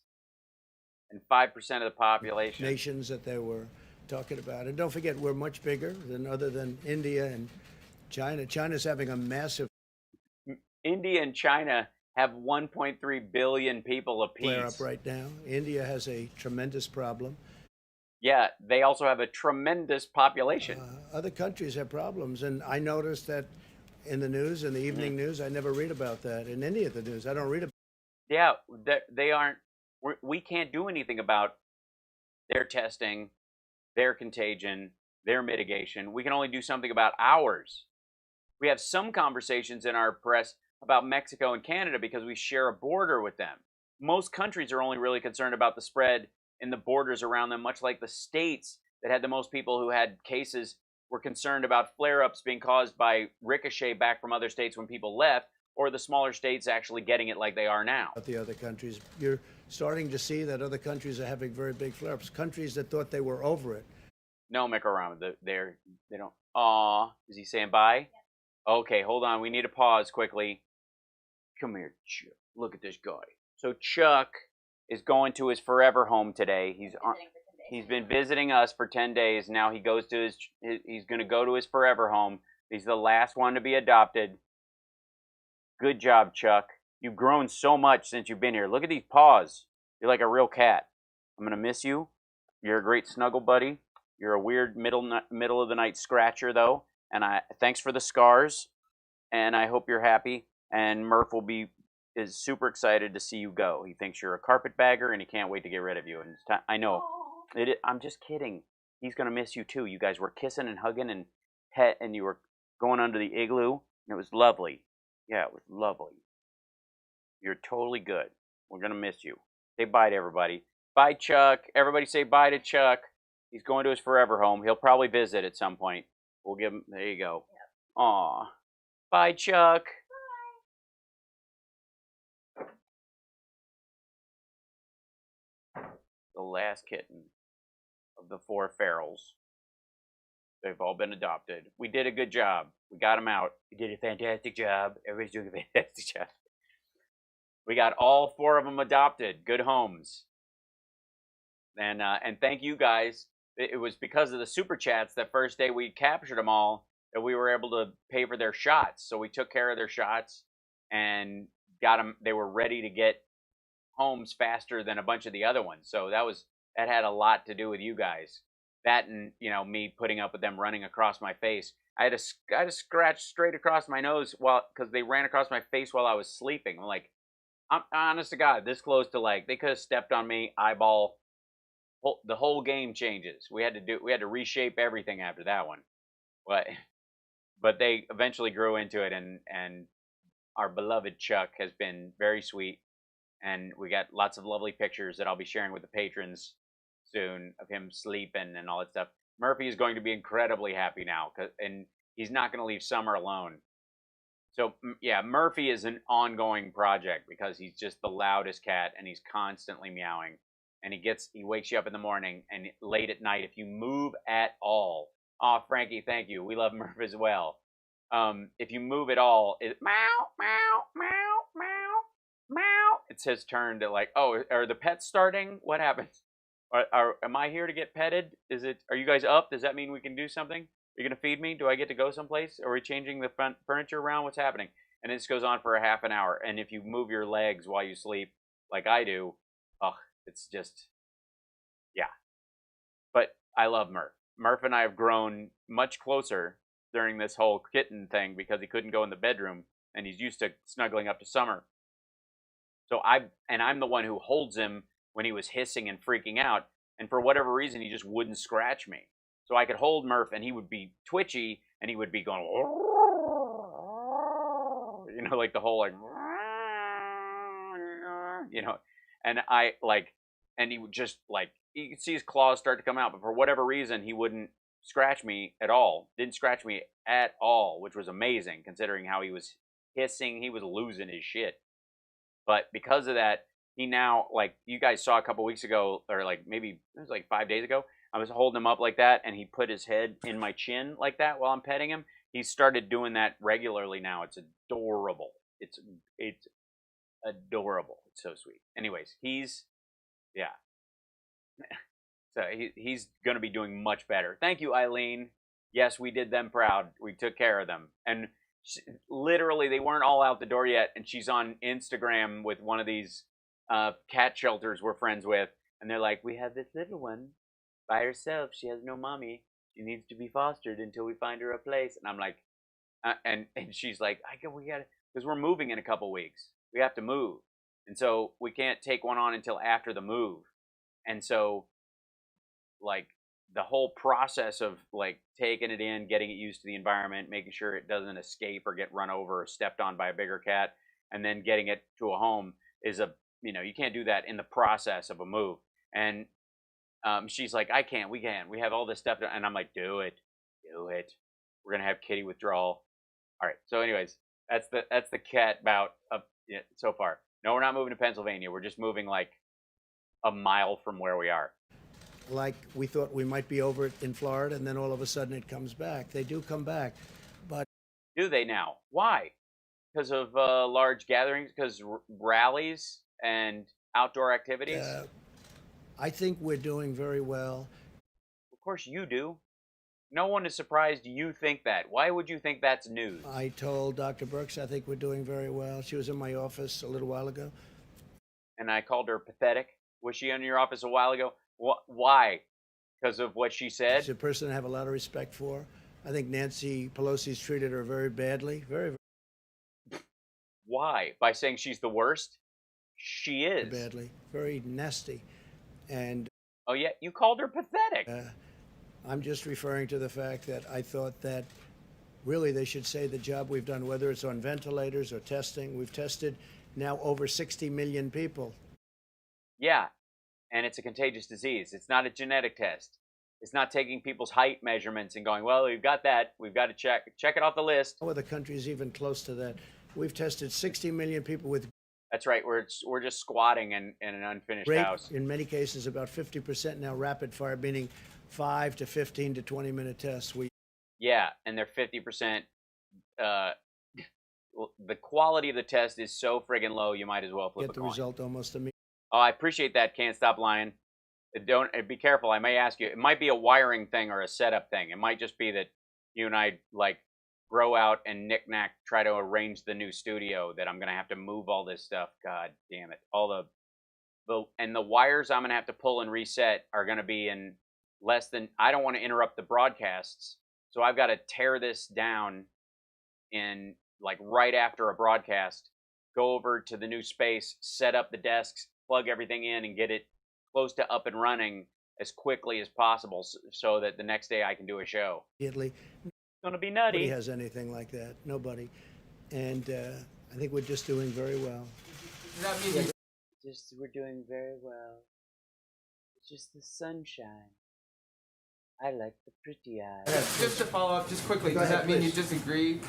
The internet speed at the new locations are the same or better. It'll be the same pro service that I've gotten here. So yeah. With her characterization, Mr. No President? doubt, Go ahead, Carl. please.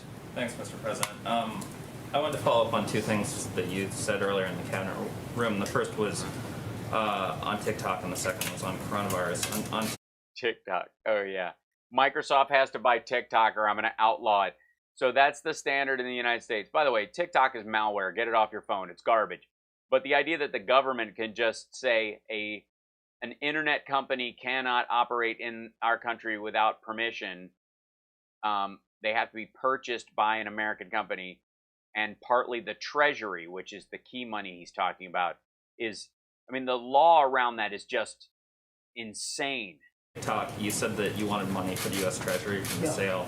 Does that mean you expect the Chinese company to pay the U.S. Treasury directly, or are you talking about Either way, whether it's Microsoft or somebody else, or if it was the Chinese, what the price is, the United States should get a very large percentage of that price because we're making it possible.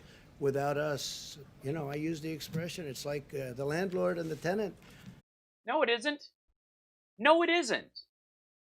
This is okay, so he made an analogy that when in the sale of TikTok, the Fed should get money because TikTok squats on our internet waves somehow.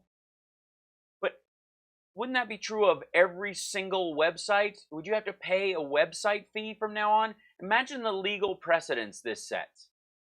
That anybody wants to exist on the internet, it is in the United States, they have to pay the Treasury a fee for doing that. Not interstate commerce fees and all the other stuff that you do to form a business and all that kind of stuff, but an actual cash payment to operate in the United States. Did I say tic-tac? TikTok. Tic-tac's what he puts in his mouth before he sexually harasses women. Yeah, he is a slumlord. This is true. He's afraid of Sarah Cooper. Yeah. This is. And first of all, landlord and tenant. A tenant takes up space that another tenant cannot until that person either vacates the property or, I guess, was never there in the first place. If they don't end up renting the place, like if you have a hold on it and you put a deposit on an apartment for a while, you don't get it. It's not a never-ending deposit, that idea. But it's a physical space that can only occupy a certain number of people. The TikTok is not an internet bandwidth hog like Netflix or Amazon Prime is, for example. You want to look at what's squatting on the infrastructure of broadband in the United States. It's clearly Netflix and stuff, and that's because cable, on-demand cable transferred over into an internet service. That's it. Netflix should be forced to move into the cable system as an on-demand service instead of sitting on the internet clogging up the airways, the intertubes. But the idea that somehow TikTok has to, in its sale, has to pay the Treasury for its existence, this is bizarre. This is right up with the other. Okay. And without the lease, the tenant doesn't have the value. Well, we're sort of, in a certain way, the lease. No, we're not. We're in no way like the lease. We make it possible to have this great success. TikTok's a tremendous No, the internet is worldwide now. success, but a big portion of it's in this country. From the sale directly. It would come from the sale, yeah. Yeah, there's no way this makes sense. Aaron, you're not supposed to understand. This is friggin' garbage. This is, I think, Gonzo, because you have Dish where you are, and that's where your internet is, but it's not isolated to the cable that's in your neighborhood. Want TikTok to buy TikTok? Absolutely. I think that would be genius. And the filters would be called flavors, and nobody wants orange. I'm telling you, it's a thing. But this is, honestly, from a Republican standpoint, I mean, Democrats like, this is just dumb. But Republicans are like, as far as what this would set at precedence, then at what point does any car company not owe the Treasury a fee for existence because their cars take up our roadways? Thanks, Brian. I'll remember when loading out an audio label well. Thank you. Whatever the number is, it would come from the sale. And then you Which mentioned nobody else would be thinking about but me. But that's the way I think. Yeah, because you're stupid. Because you're a moron. Because this makes no sense. Because you can't, your inability to create a coherent analogy around anything is pathological. I think it's very fair. Yeah, it's not. And it's stupid. But we want no security problems Yes, David Pecker did the catch and kill stuff, right, Megan? with China. And there's an argument that was a payment in kind to his campaign. That is what they got busted for.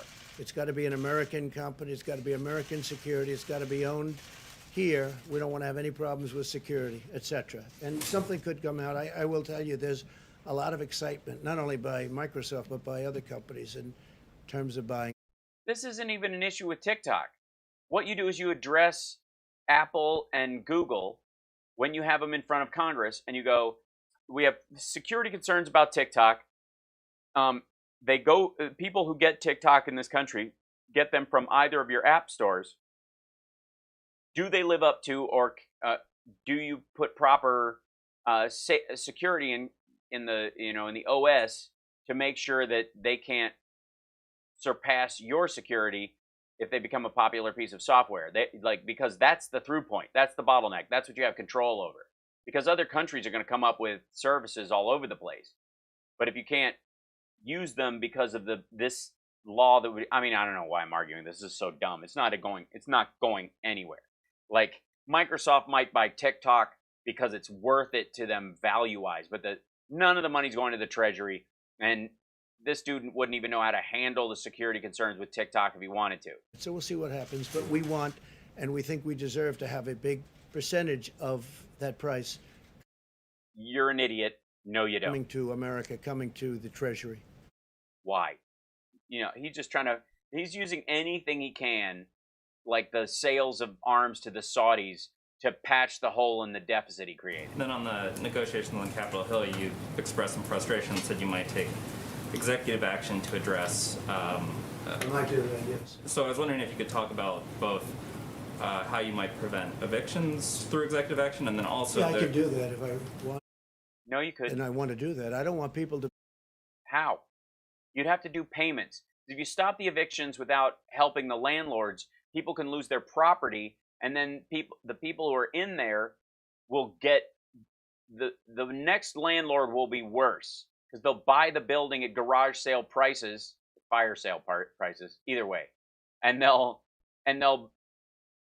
kick them out and knock it over whenever they want.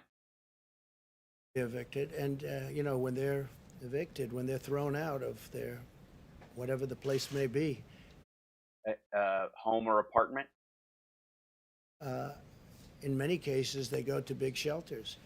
And if you talk about pandemic, this is a pandemic, and they go to shelters. Number one, they're thrown. They go buy through mail. So you have massive. Wait a minute. They go to shelters. Number one, they're thrown. They go buy through mail. What was that skit? In many cases, they go to big shelters. And if you talk about pandemic, this is a pandemic, and they go to shelters. Number one, they're thrown. They go buy through mail. So you have massive numbers of purchases now going through the post office, purchases of items and gifts.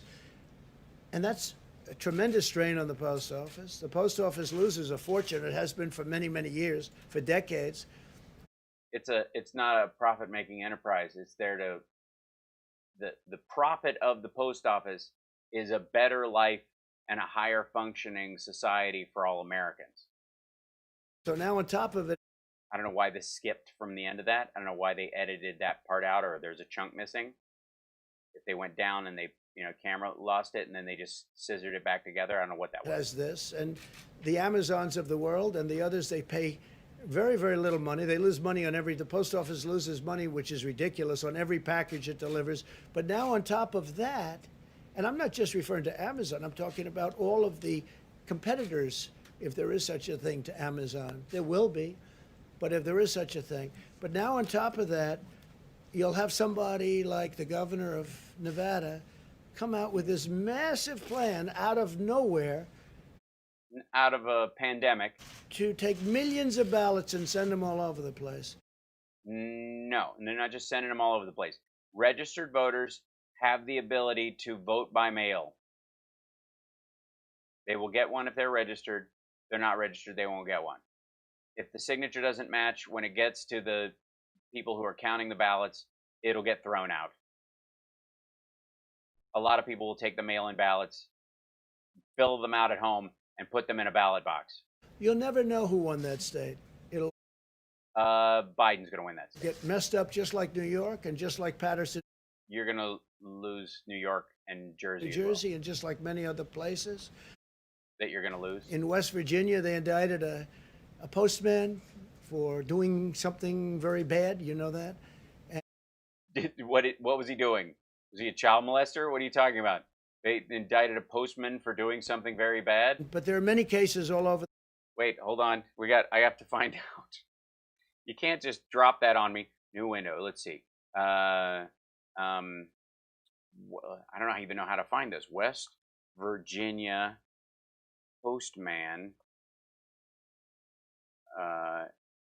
indicted very bad. I don't know how to even put that together. West Virginia, American. Okay. Oh, I see. Here we go.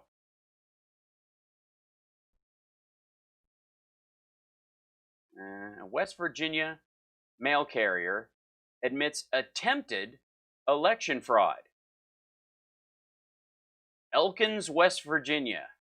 A Western Virginia postal carrier pleaded guilty Thursday to altering requests for absentee voter ballots. Thomas Cooper entered the plea in federal court in Elkins to attempted election fraud and injury to the mail. U.S. Attorney Bill Powell said Cooper was charged in May after 8 mail-in requests for absentee voter ballots had their party affiliations altered. Cooper, 47, of Dry Fork, held a postal contract to pick up mail in 3 towns in which voters lived and delivered the forms in April to Pendleton County Clerk, according to the federal affidavit. An investigation by the Secretary of State's office found 5 of the ballot requests were changed from Democrat to Republican with a black ink pen, the affidavit said. And that was his crime. No self-respecting Republican would use a black ink pen. Black pens matter. Dude got busted, failed, tried doing something very bad. What was the very bad thing that he did? Yeah. He switched 5 ballot requests from Democrat to Republican with a black ink pen. On the other 3 requests, the Voters' Party was not changed. However, in addition to the Republican box originally checked in blue ink, the word Republican was later circled in black ink. So he used the wrong pen. He didn't bother to check because the envelopes were already licked shut. When he was asked about the other request, Cooper said, "I'm not saying no, but if the requests were picked up along with disposal route, I would take the blame." Cooper was then asked if he was just being silly, and he replied he did it, quote, as a joke, and that he didn't know those voters. So the one thing where Trump cites it, this is from CBS Pittsburgh, but West Virginia mail carrier admits attempted election fraud. That's what he's talking about. And the dude, what'd he do? He changed it from Democrat to Republican. That was his change. How in the shit is this supposed to mean? All this means is that the only people thinking about doing some real election fraud are Republicans. In theory, he could get 10 years for each one. I don't know what the rules are as far as the interrupting and the messing with the mail part of it, but the election fraud stuff, that's a 5-year sentence. And there's, because I think it's more egregious and has a mandatory sentence if you do it to somebody else's. Like if you pretend to vote in an area you don't actually live or some shit, you can get in trouble. But if you try to vote twice, is the big thing. You may, like I live in California, but I'm here in Vegas because of the quarantine and all this kind of stuff, but I'll be voting as a California citizen. I'm not going to also vote in Nevada.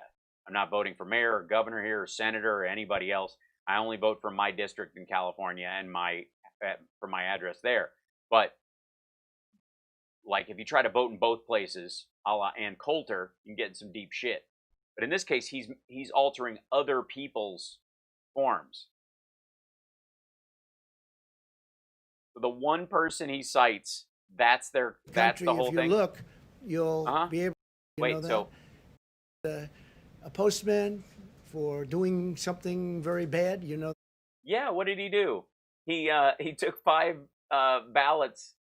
absentee ballot requests, by the way, which is really weird. Like the people won't get ones that they'll get it back. Why am I registered as a Republican now when I clearly checked off the proper box?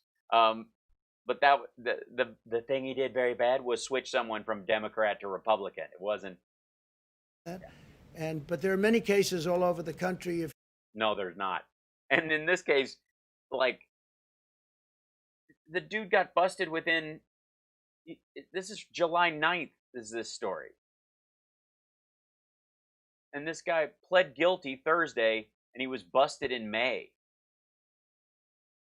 You look, you'll be able to find, there's a list of them all over the country, and that has to do with universities.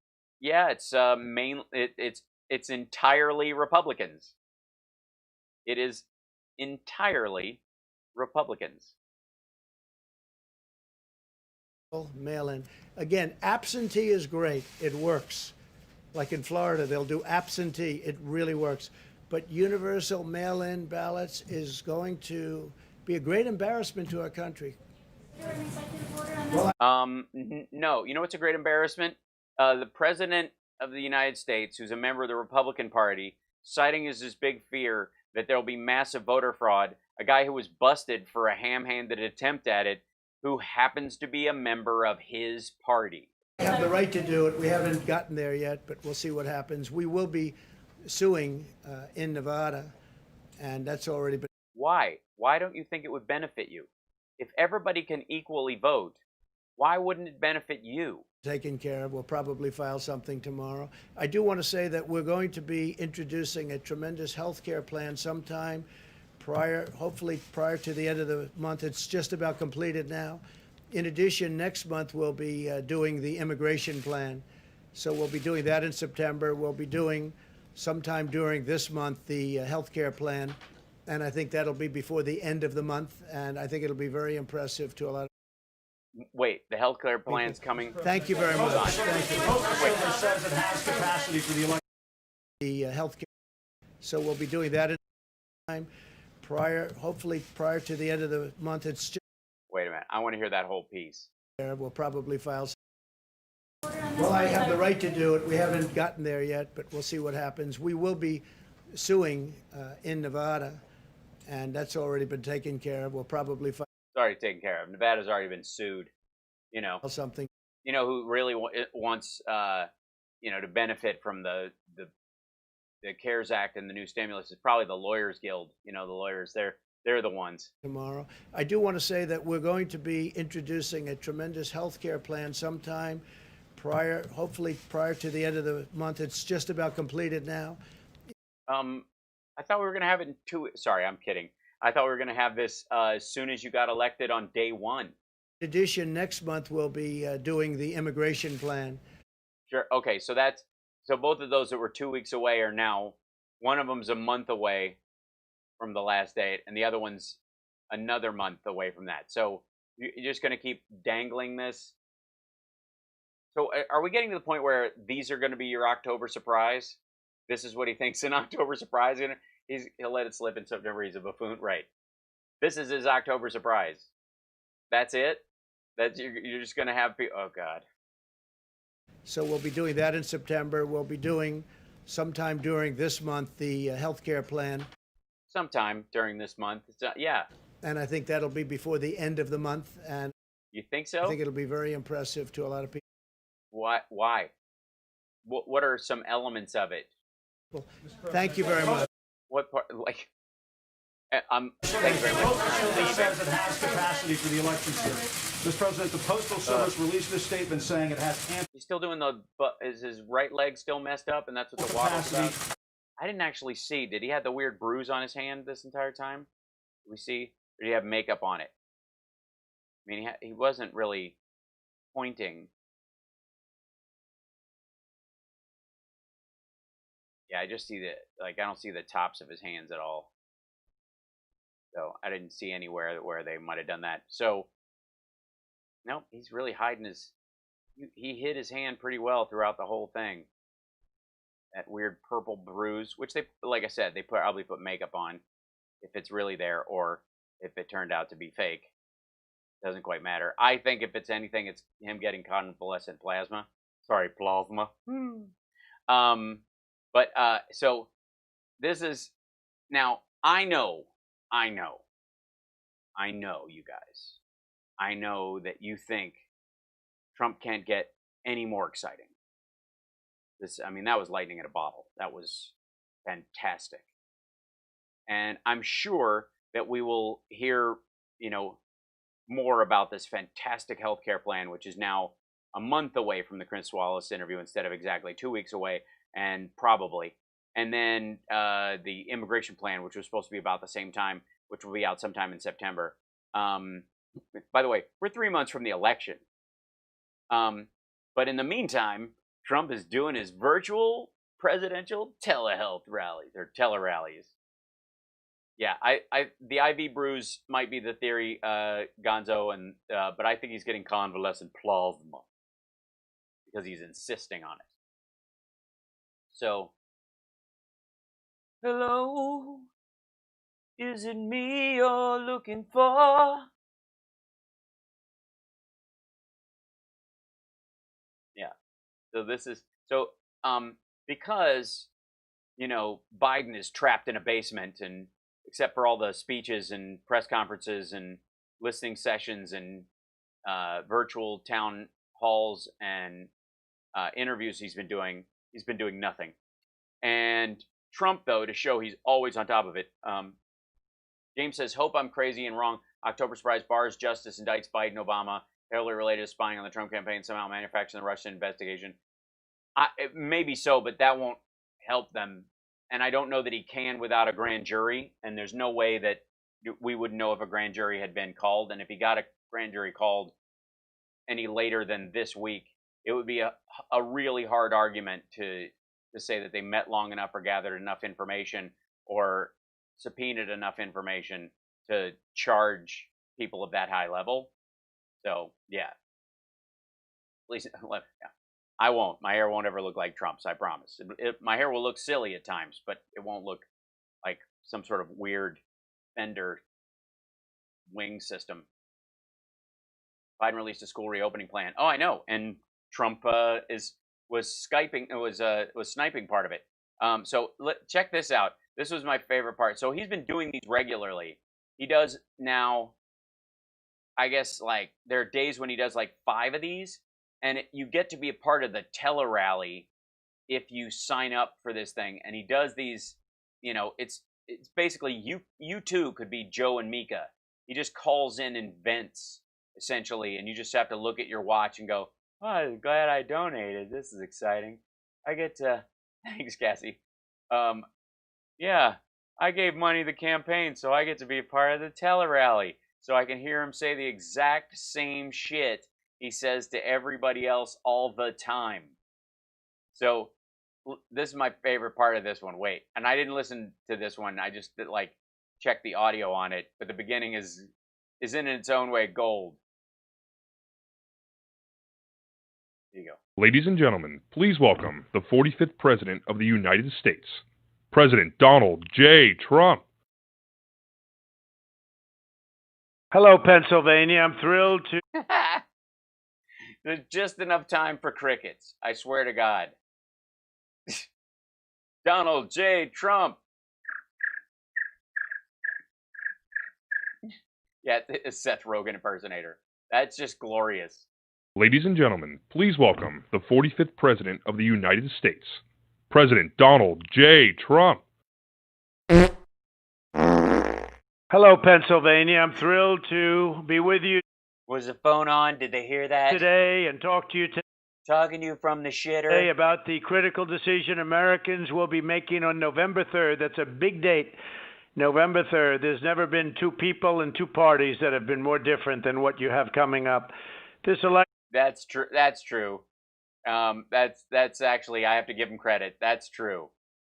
And not because Biden's some sort of radical, but because Trump is just completely has blown through the guardrails and is off into the ravine. About the very survival of our nation, as far as I'm concerned, and as far as you're concerned, yeah, your nation. as a lot of people are concerned. We Underdog. thought that the 2016 election was the biggest, but there was more sanity there with Hillary, as bad as she was. There was more sanity there than there is today. This radical left group is looking to destroy our country. America's future will either be defined.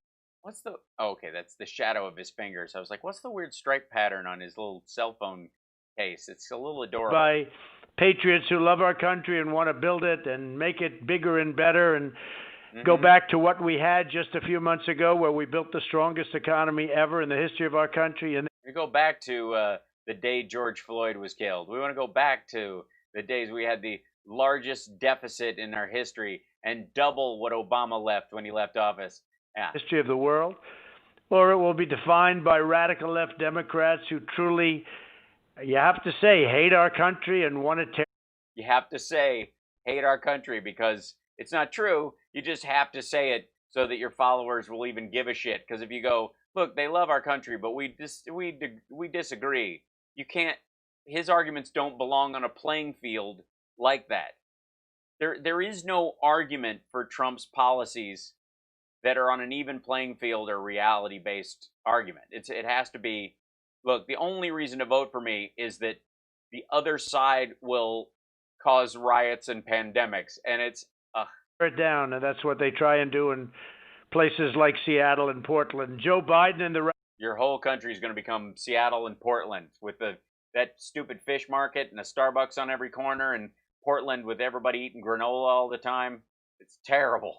radical I mean, horrible. The America becomes the Northwest. Democrats are against fracking, they're against guns, and they're against. Well, no, we're not against guns. We're against 60-shot rounds, junk guns, and people who committed, been convicted of domestic abuse and the like getting guns. We're against the Dylan Roofs of the world getting guns. We're not against guns that are reasonable for home protection or for hunting. We just don't think you need a machine gun or an anti-personnel weapon for home security. And if you do, it's probably because the cops are coming to get you with good reason. The Bible, essentially, they're against. They're against the Bible. Have you seen them? They hold it up. They hold it right side up, which I think is bad luck. God, if you look at what they're doing with religion. Jesus Christ. But think of it, fracking is a big factor in Pennsylvania, and you're hit. Wait.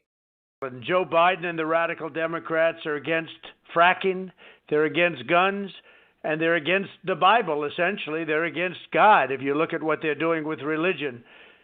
But think of it, fracking is a big factor in Pennsylvania. What are they doing with religion? How are you against God if you want more religions recognized? Yeah, and Biden is Catholic. He's a lifelong Catholic. Both his sons go to mass. Everybody in his family goes to mass regularly. What are you talking about?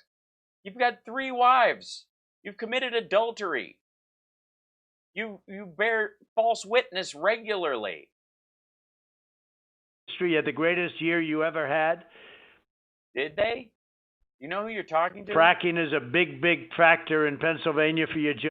Yeah, if you like earthquakes. And your success. And dirty drinking water. And your low taxes and guns. They want to take away your Second Amendment. They'd obliterate the Pennsylvania energy industry, destroy Pennsylvania's economy, endanger Pennsylvania's families, and demolish the American way of life as we know it in Pennsylvania. You have to tack Pennsylvania on there. That's the whole point, so you know which call you're on. Know it and love it. It's the best in the world. The anarchists and agitators that have which don't vote Republican or Democrat. Brought mayhem to the streets of places. Mayhem. Hate those commercials. Like Portland and Seattle are now driving the agenda of the Democrat Party. They want to spread chaos to every city. They want everything to be like a Portland. They'd be very... These think Catholics aren't happy, or even a Seattle. They'd be very, very happy with that. They'd like every town and city in America to be like that. But we've stopped them cold, and we always will. It's very easy to do. We have the greatest people in the world. We're protecting our citizens. We're defending our federal buildings, which we had to do. We had to go to Portland. After watching that for 57 days, we went to Portland, and we told the mayor and the governor, get it fixed, or we're going in. And it looks like they're in the process of listening finally. And we're bringing rioters and thugs to justice. In fact, I said, you know what? If you don't find a date for the prom, I'm going to date you. And she was like, dude, you wouldn't believe who she's seeing now. I signed an executive order just recently declaring that anyone who defaces our statues or monuments will face up to 10 years in jail. Which is already the law? That stopped everybody cold. You stopped No, the arrests of them stops them cold. all of the things that you I signed an executive order that agreed with a law that's already on the were books seeing in Because I've got no extra time because I'm always fighting COVID. Washington for a long time, where they were ripping down statues and monuments. It stopped them cold. 10 years in jail. I want to thank some of your great Republicans who are fighting right by your. These. By the way, I'm not doing this whole thing. This is ridiculous. Oh, they use this one. We too. brought Pennsylvania unemployment down to the lowest rate in Pennsylvania history. Yeah, and it was already at that rate when Obama had left. We're going to do it again already. The numbers are really looking good. But Pennsylvania, No, they're not. What are you talking about? prior to the China plague coming in, which was something we'll never forget, Really? What are you talking about? I don't recall. Plague. I mean, it rings a bell, but I don't know. I must have forgotten already. we had the best economy ever in the history of Pennsylvania. We had the best year ever. I did the best tomato, the best cucumber. I did an endive salad that knocked the critics on their ass. Pennsylvania history because of what we did with trade and all I had an evening of vegetables that knocked. other things. off When the Broadway. China virus invaded our country, we had no choice but to close down this best economy ever. And by doing so, we saved millions of lives. But now we're getting it open. We're reopening. Oh my God, he's just reading the statement from weeks ago. I can't do this whole thing. Like, I'm not. It's after 5 already, and this is just Structures dumb. you've ever seen. It's one of the largest developments ever in the history of this country. Think of that, the wall. It's, hundreds of miles long, over 500 miles. Oh my God, he's now calling the wall a development. What? And on businesses, they want to put all your businesses, which is basically, from a lot of standpoint, your jobs, out of Oh, that's. In case you didn't know, most jobs are business. business. He wants to pack the court with radical far-left judges. And unlike you, who want to pack them with people from the Heritage Foundation. Yeah. Indoctrinate your children Oh no, indoctrinate your children. with what they're teaching in schools, which we're ending, and we've ended. Yeah, you're ending. Yes, you have ended teaching in schools. That's true. But your mismanagement of the pandemic has made it so that we're not teaching anything in schools right now. And they want to have open borders, sanctuary cities, but open borders. They want. No, but nobody's asking for open borders. I mean, honestly, continual bullshit. I'm a Democrat. I don't want quote unquote open borders. It's a ridiculous idea. We want a well-formed immigration plan that makes sense, that has a balanced approach to immigration, that respects asylum seekers and recognizes the need for certain migrant workers, which he was even clamoring for months ago. Everybody who talks about this, like farmers and certain industries that require immigration workers only part of the year, getting a special status for them so they can come over, work, make some money, do their thing, and then go back to their country when it's done. And they don't have to go through an entire visa process every time it happens if it's seasonal. That's what they're talking about. Like, this is all in the immigration bill that is stalled in the Senate because McConnell won't bring it to the floor. It's all there. Rip down your wall. Think of this. Ugh. Wants to rip down your wall. We're spending billions of dollars building one of the most. We don't want to rip down the wall. You're only rebuilding the parts that are there. There's just no point in having a wall over territory that no one would cross because they would die. Incredible structures you've ever seen. It's one of the largest developments ever in the history of this country. Think of. Oh, there's going to be apartments. Oh, you know what? This would have been a smarter move for him. I'm going to build very secure apartments all along the border and fill them with MAGA people and just give them gun turrets out one side of the building. That, the wall. It's, It's so good. I'm going to do that. We should do that. hundreds of miles long. Oh, Well, fewer than it was a couple days ago because it blew over. But okay. over 500 miles. They want to rip down your wall. It's what kept a lot of. No, they want to rip down your wall, I suppose you mean, but it hasn't even been built yet. Very, very sick people out of our country, and now Ugh. it's keeping bad people out of our country, people that we don't yeah. want. People are coming into our country Wait a minute, are you the president of Mexico? Because we have more cases legally. than they do. All right. And the biggest supporters Did he say Portland? Probably. Pork Rhineland? I have on The that Rhineland? are the Hispanic supporters, because they know exactly what's happening better than almost anybody. They want to abolish, Biden wants to abolish borders. And when I say Biden, it's Nobody wants to abolish borders. What are you talking about? Biden doesn't want to abolish borders. What are you? Why would you run to be president of a country you want to dismantle? Oh, because besides, the leader of Russia, paying you to do so, and you owe him money, and that's what you do is basically a breakdown of your understanding of how leading a country works. But this one's just kind of off the rails. I'm not even sure what he's arguing for. Biden, but he's really controlled by the far left.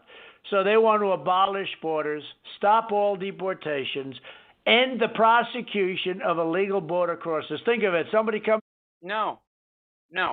They just don't want to make that a primary illegal activity causing family separation. In illegally.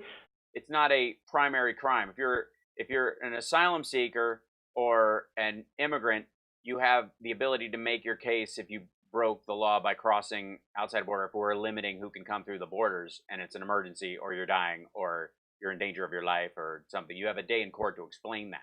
Bad people, murderers, whatever they may be. And rapists, and some of them are good they want people, to end prosecution for those illegal border crossers. No, they just they get a hearing. If they don't meet the standards, they go home. They're deported. Like the Obama administration was catching all kinds of shit for the number of people that they deported, and they were running the standard basically as finely as you could within reasonable expectations. Still dealing with genuine asylum seekers.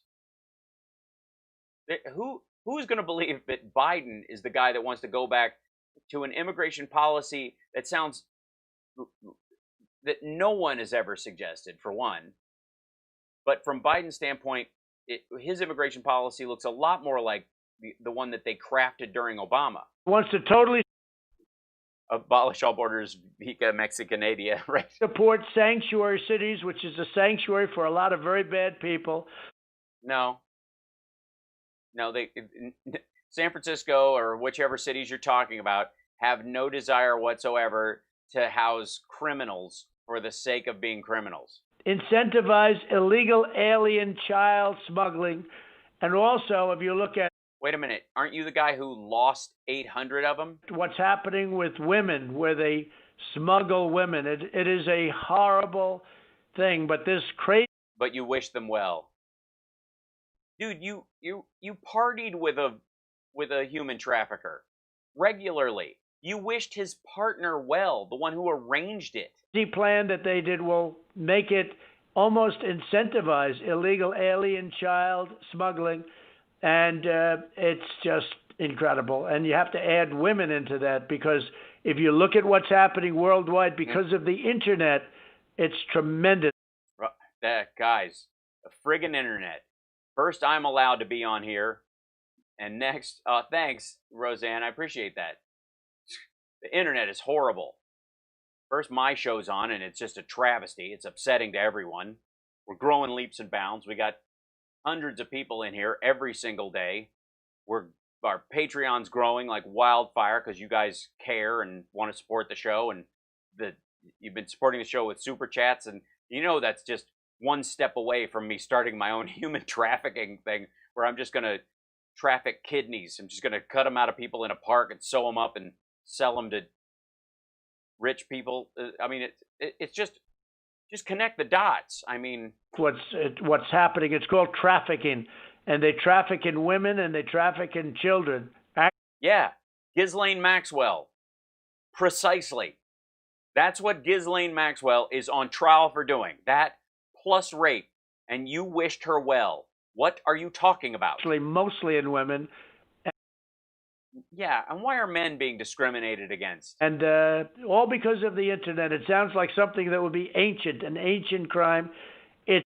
An ancient crime, an ancient internet crime, back in the days of bulletin boards and JPEGs that took a half hour to download, and you're like, oh, nice boobs, and oh no, you got me. Not all over the world. It's at the highest level because of the internet. Oh, the stupid, if we could just shut down I blame TikTok. Want to provide taxpayer-funded lawyers for illegal aliens. Think of that. You come across illegally, you get yourself a nice lawyer. Perry Mason, maybe. Provide government. Perry Mason is fictitious, and insofar as I know, he only really does murder cases. So you get a caseworker. They just have to have a legal degree. Health care for illegal aliens. Free Perry Mason. Don't age yourself too heavily with your crowd there. Perry Mason, the dude from the Ozzy Osbourne song? Community college for illegal aliens, so they get college. Who can we get on the case? We need Perry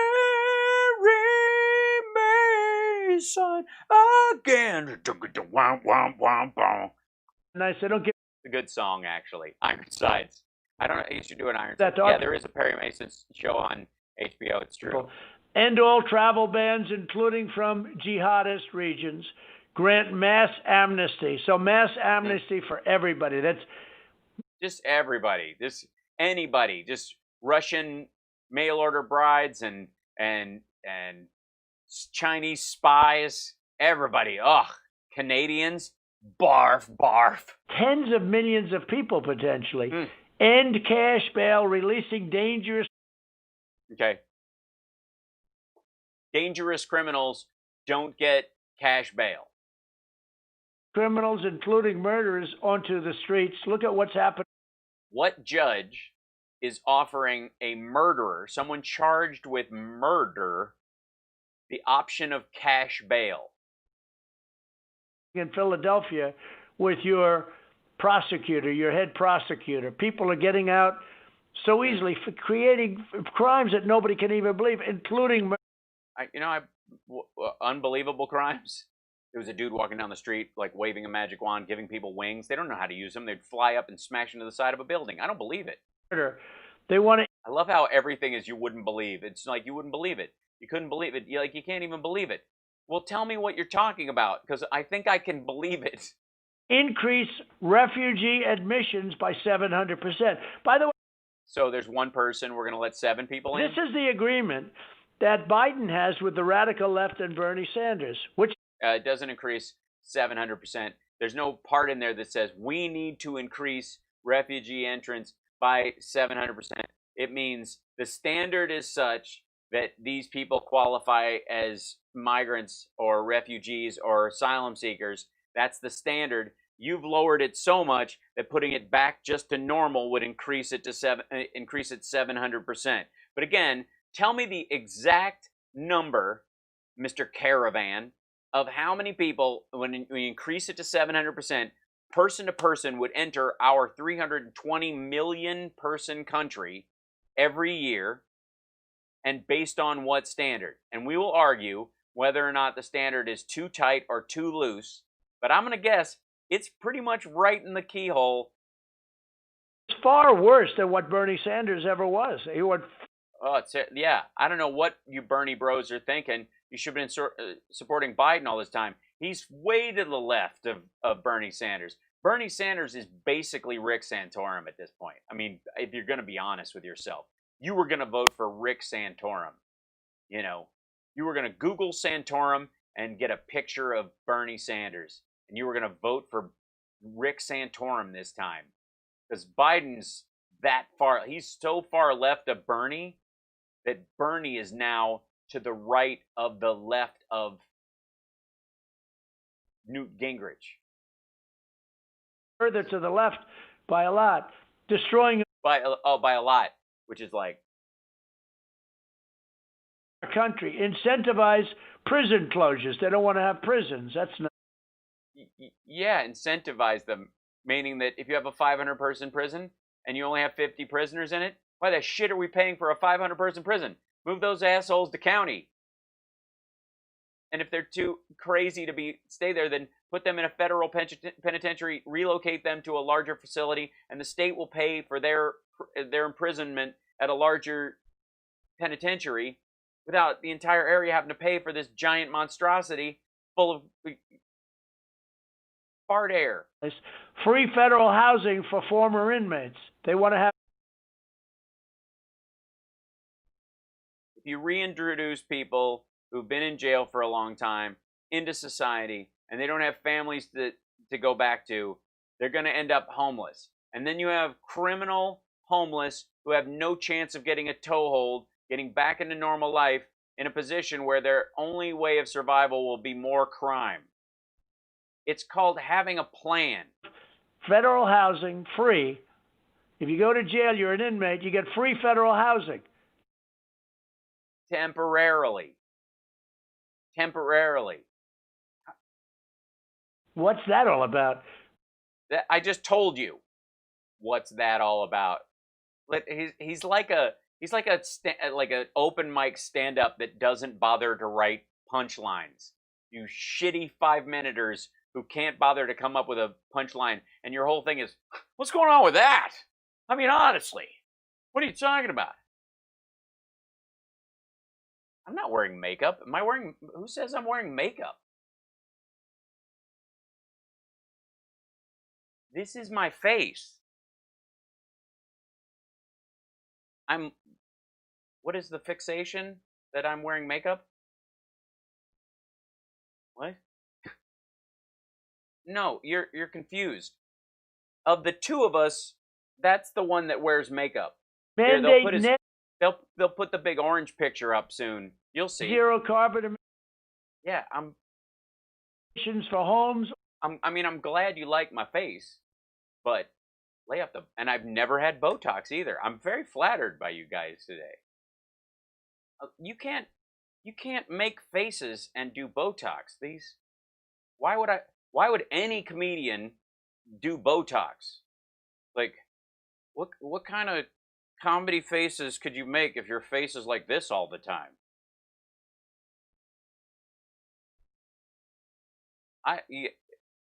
Look, you guys at some point, the trolls out there, you're going to have to learn how to use an apostrophe when you write and then you're also going to have to deal with the fact that I'm almost 51 years old and I am gorgeous. I'm a beautiful man. That I was adorable for a long time because I have kind of a boyish look about me. But as I'm aging, I'm getting more and more handsome with time, you know? I'm going to be downright rugged when I'm old. And I'm looking forward to being wrinkly and all that kind of stuff. But it's not going to happen for a while. And all I do is eat once a day, drink plenty of water, and exercise. But I'm very flattered that you think I'm wearing makeup and that I have Botox. I mean, honestly, I couldn't be more flattered if you got me flowers. Those are like emotional super chats, trolls. You guys don't realize how much that does for me. I get that. I like, some people throw that around a lot. They still call you young man, yeah. They are jealous of my glowing complexion. I will be 51 September 25th. Look it up. And I make too many goddamn faces to be on Botox. So suck it up and just recognize that you're 10 years younger than me and you look 10 years older than me. And you have no one to blame but yourself and your fish delight hero here. Offices and all new buildings. Mandate zero carbon emissions from power plants. Net. So that your electric bills will skyrocket. Oh, thanks for the super chat, Philly Dana. While allowing... And thank you, James Harmon. He goes, hope I'm crazy and wrong. October's Prize Bars Justice Department indicts him. Right. Okay. I wanted to make sure I got that. To continue polluting and also to have much lower cost factories. I do have rosy cheeks. They want to end school choice and abolish charter schools. Yeah. Not abolish charter schools, but they don't. If you want to set up a charter school, it is a private school. And they want to ruin the... Because it siphons money from the public school systems, and unless you do a complete changeover, and there's no way to set a standard and maintain it with charter schools, and Betsy DeVos is feathering her own nest and making money off this horse crap. Never mind. Suburbs by allowing people, low-income people, to go into the suburbs. Low-income people. You know who that is. And have low-income housing built. Low-income brown houses. In the suburbs. This is something that's been going on for a long time. Oh, thanks, Cassie. When Obama came in, he made it much stronger. And now they want to put Cory Booker. He's another beauty. They want to put He's another beauty. Cory Booker of New Jersey in charge because he's got some. Because you know what that means? Brown people. The brown. He's going to move all these brown people into your neighborhoods. I'm running on a there goes the neighborhood ticket. Jesus Great Christ, ideas, man. And why don't you just smash your phone with a hammer and go, this is what a Biden's America looks like. ideas will destroy suburbia. It'll destroy how. Yeah. Just Obama was just destroying suburbia left and right. It's brutal. Values, and it's already where it is just a terrible situation. Why? I thought it was great. Thanks. You rock, Ginger. Communities have been destroyed with it. Build low-income housing in low income. your suburbs. So you fight all your life to get a great house in the suburbs. Yeah. I'm the one who artificially enhances his looks.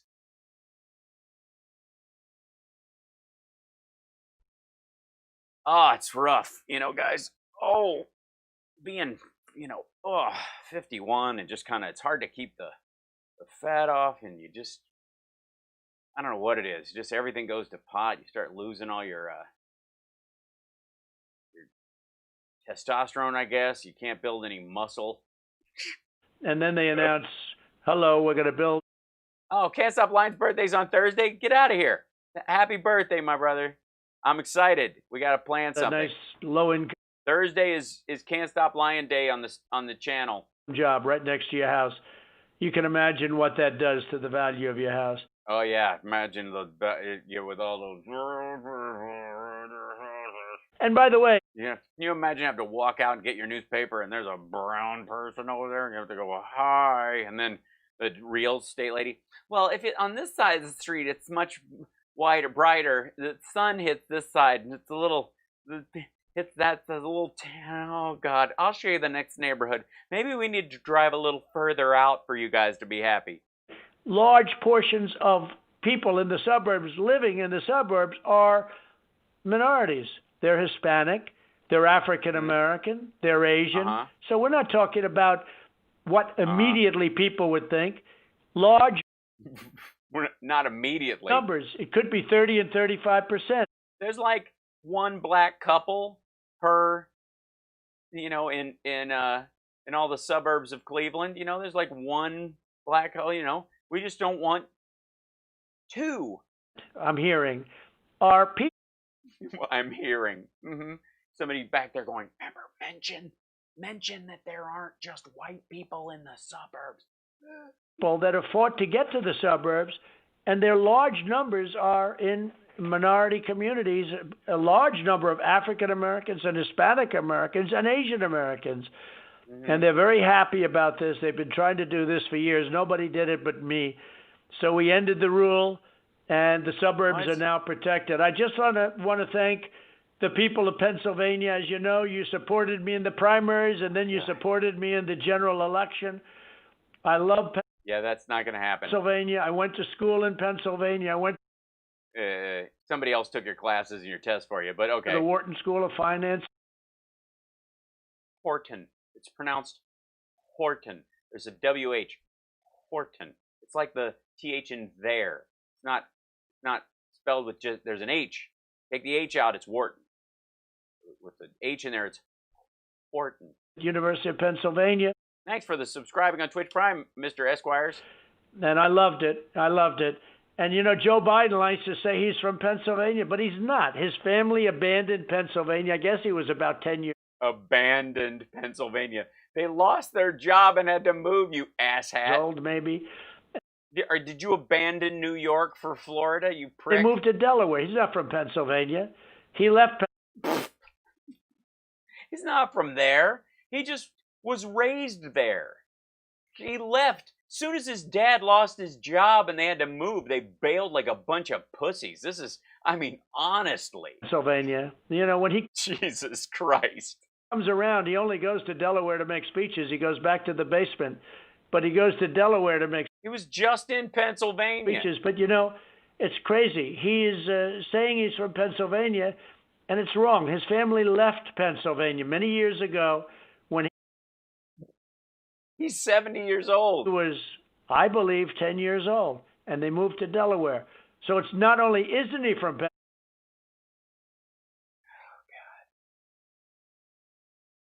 Oh, God. This is why 10-year-old little Joey Biden, dad's sitting him on the bed going, baby, we got to move. Dad lost his job, and we're going to have to move. We're going to uproot. We're going to go get a job. And they did. And then his sons lived in Pennsylvania. Bo went to Mass, I think in Scranton or in Philadelphia, wherever he was working. But good God. And this is a dude who like grew up with a silver spoon in his mouth, and then as soon as the cops got close to his door, bailed and moved to Florida. but he left Pennsylvania. He didn't leave. He was 10 years old. His father lost his job. The dude took the train to work from Delaware his entire congressional career. And I'll never They had to stop. He had to stop doing it when he was vice president because it was a matter of national security. You dick. let Pennsylvania down. I've done things that no He's gonna bail on you just like he did when he was 10. Biden is still the same asshole he was when he was a 10-year-old. Little 10-year-old asshole Joey Biden bailing on you, Pennsylvania. He didn't stick with you through his 11th birthday. He could have stayed. His family could have just moved to Delaware to get a job. When the chips were down, where was Joe Biden? Turning 11 in Delaware like an asshole.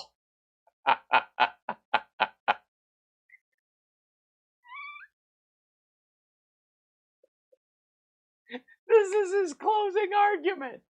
This is the end of the phone call. I'm going to wrap it up. Not only is he going to burn your country to the ground, let just acres and acres of rapists come across the border, knocking your wall down, but he's going to take away healthcare, jobs, and ruin the best economy and flood Mexicans and black people into your suburbs and all that. And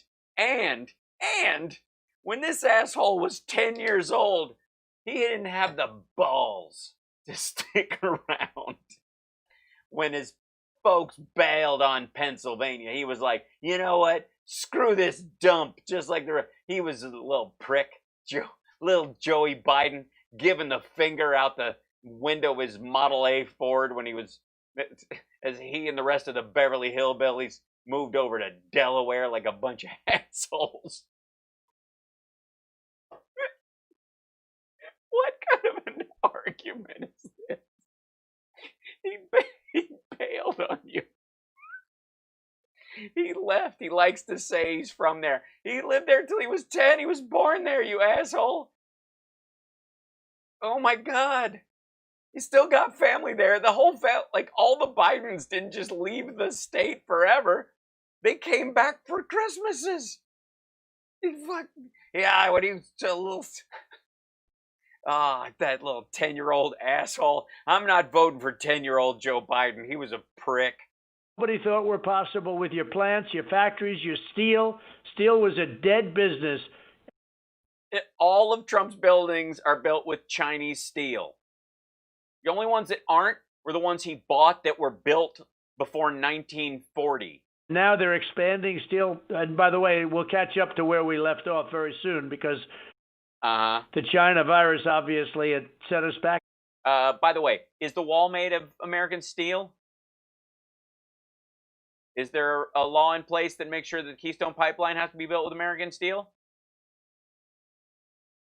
The answer is no. A little bit, but we're going to be, next year will be a better. Fucking little I can't. I'm still mad about little Joey Biden, little 10-year-old asshole. People of Pennsylvania, if you're listening to me, next 10-year-old you see, give him the side eye. Just drive by. If you see one on the corner, just go, in case you're thinking of leaving, there's no Santa Claus, and then just speed off. I believe next year will be a better year than last year. I agree, largely because you're going to lose and there'll be another because president. things are looking that way. Yeah, I agree. Once we get our country open, there's tremendous enthusiasm, and you see that in the job numbers, the retail sale numbers, and every other number. Just every number, the death number, the positive rate, the number of cases, all these numbers. So I just hope you can get out. The number of asshole 10-year-olds running around.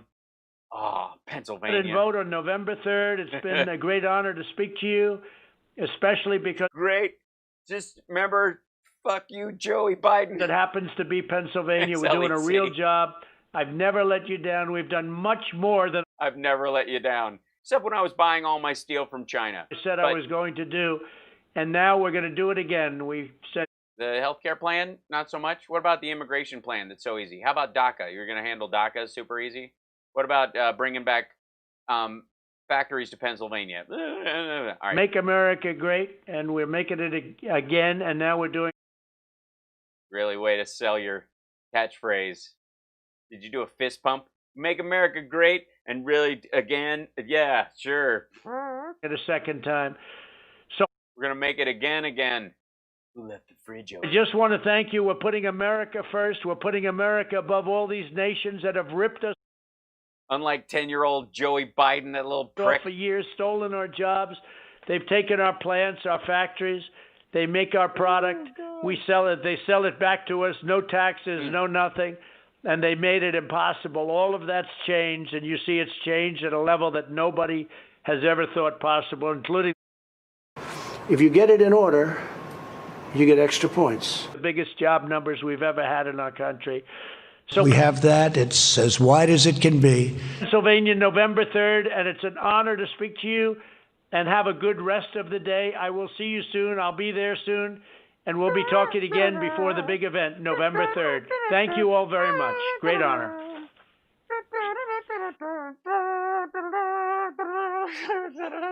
Young man, there's no need to feel down. I said, young man. It's just not a real rally unless they play YMCA at the end. I mean, don't you feel cheated? YMCA. I don't know why we're singing YMCA. This is, yeah, wait, yeah, he hung up already. Oh God, these are beautiful.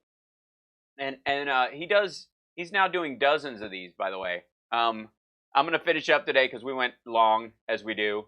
I appreciate you guys. We didn't get a chance to do some of we haven't done Kayleigh McEnany's stuff. There are a few along here that we miss along the way. And there might be a thing where, we go back and get these little mini interviews that are like 3 minutes long, which are in and of themselves particularly hilarious, like WRAL, where Welcome back to North Carolina. Thank you very much. He's in front of a convalescent plasma from Fujifilm. And they didn't post this one until later. And he just wants a picture in front of a Dalek, I think is what this is. Exterminate. But we'll grab one of those tomorrow. And just kind of spread these out over time. Because, they have no meaning. They're just goofy. But they're now posting them online. Usually, you have to wait for these exclusive ones. And I want to do the Axios one. It airs tonight. So the main thing we'll do tomorrow, depending on what they do. Yeah, the trolls, I got to say, the trolls, you guys, it's really weak. You got to step up your game. We've here at the Hal Sparks live stream, our standard of trolls has risen over time. The ones that are repetitive. Now, I get it. You're just taking after dear leader over here. And, he repeats the same shit over and over again. And I guess that's your way of, imitation is the sincerest form of flattery. But ultimately, I just expect more from you. I really do. And sorry, I keep thinking that thing's gonna shoot me with a laser beam and kill my robot dog. 13.4 thousand subscribers. Right on. We're going up. Which reminds me and reminds everyone, subscribe. Pass the show around. Remind everybody. Thank you so much. Wait, who was that? I missed that one over here. Hold on. Oh, the little Joey Biden thing is just going to go on forever because I don't doubt that he brought that up a dozen times over the last little bit. For God's sake. Melinda, thank you. Wait for it. The words with a clock as the A, right? Yeah, K9, you're doomed. Exterminate. But it's the worst Doctor Who of them all. I didn't what was it? The 13th Doctor. They only had one episode, and they canceled it not because people didn't find it hilarious, but because something happened on the set where half the crew was literally sexually assaulted just by the breath of the lead character. So they had to stop it. But this is, I mean, there's some production stills like this one from it. Yeah, I want higher functioning trolls. I want them to bring their A game instead of this. I mean, you guys still think he actually passed VA choice. You know what I mean? It's weak. But you're going to need a little bit sharper knives if you're going to have to come after me and little 10-year-old Joey Biden, he's a scrapper. I'm going to tell you, the 8th Doctor. Yeah, 324. Look at that. Oh, patrons assemble. And thank you, Richard Custer, for always reminding us to assemble throughout. I saw that one earlier and I was on a roll, so I didn't get to reference it. Bless you. Thank you. And we got a bunch of new followers as well in varying degrees of things throughout here. But Melinda, LEC, Laura, Ginger, Philly Dana, James, bless you, Gonzo, thank you so much. Melinda, Brian, Eileen, Frankie, Debbie, Benny Loco, and TLK Knitting, thanks for the host on Twitch. I appreciate that. Twitch.tv/HalSparks. Thanks so much.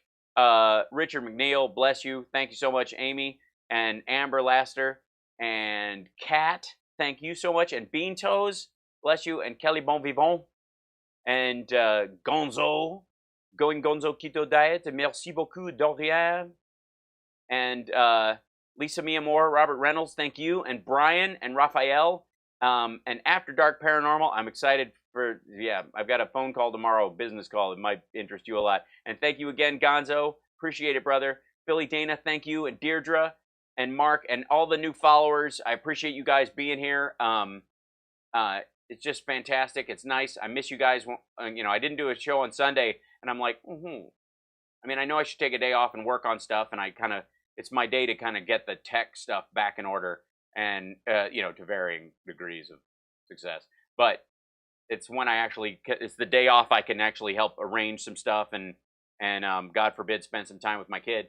But I find myself sometimes like, it's 3 o'clock. I really should be on talking to you guys. But, more of those as we go. There will be some upcoming specials that I'm gathering material for as well. And some special stuff just for patrons. I don't want to put I'm torn all the time, guys. I see tons of people move their stuff behind a Patreon paywall or whatever, and I don't want to do that. I want everything that goes to the patrons to be above and beyond or extra, not an elimination of what I'm doing. So I'm not going to move the show behind a paywall. It just seems like a dick move. It seems like a bait thing, and it's just wrong. So anything I do is going to be an addition. And then, of course, once we go back to live shows, all the stuff where you guys get a free ticket with a guest to any of my live shows as a patron, all that stuff will still stand, and we'll all have that to look forward to. So I appreciate you guys. I will see you tomorrow. Take care of yourself. Take care of somebody else. I'm excited about your birthday, CSL. I'll see you on Thursday for that one. That's going to be good. We got to do something. Yeah, that one's going to be it's a good time.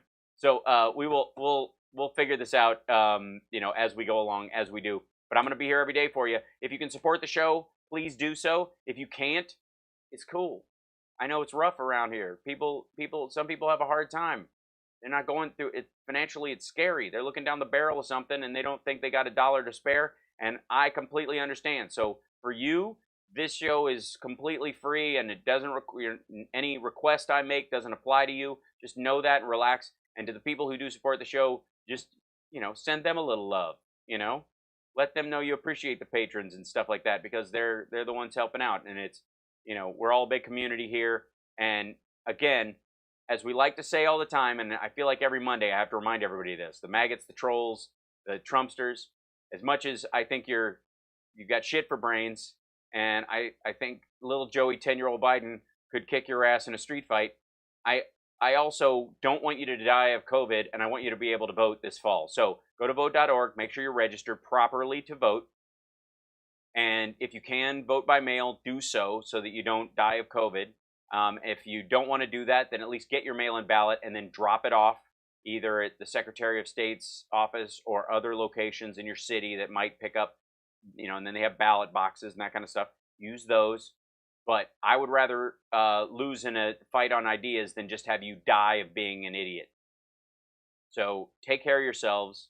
Understand that as your fellow American, I respect our flag and our government and our way of life and our expectations of behavior and the tenets of our Constitution and our Bill of Rights, and I want it to apply to everybody. That's my goal. So on that note, we are going to, we're going to come to this understanding that when you go and throw around the yours misspelled and the lib turds and all that kind of stuff that you do, I get that's all you got. I understand. And you feel like everywhere you go, you're just surrounded.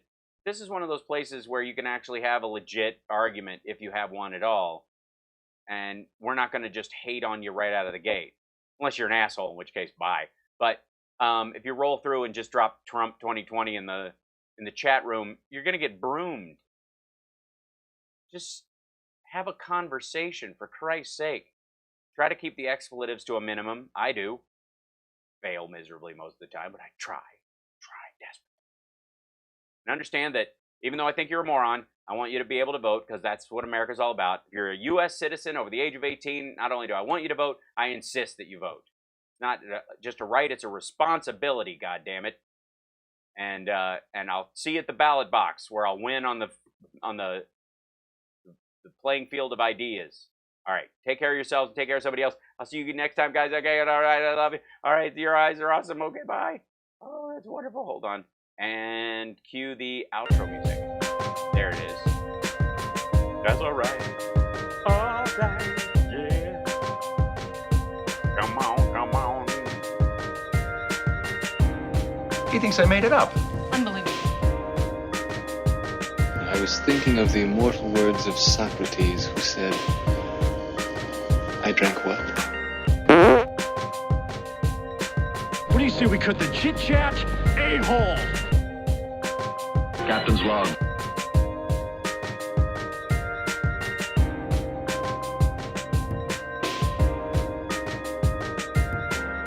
It's good to be the king.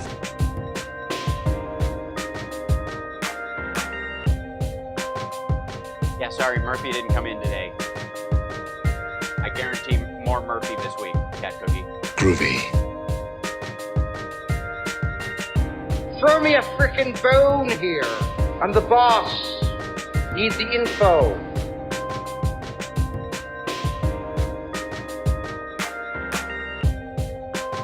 To be a moron. To be moronical. An imbecile. Like the dumbest motherfucker that ever lived. He has no!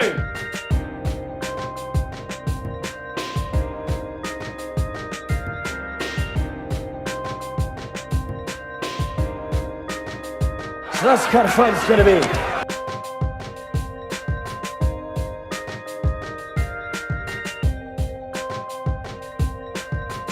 Did have shade.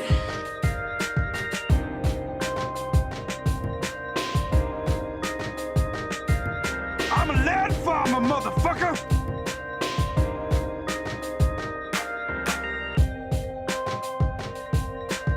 Listen, Betty, don't start up with your white zone shit again. Take off, eh?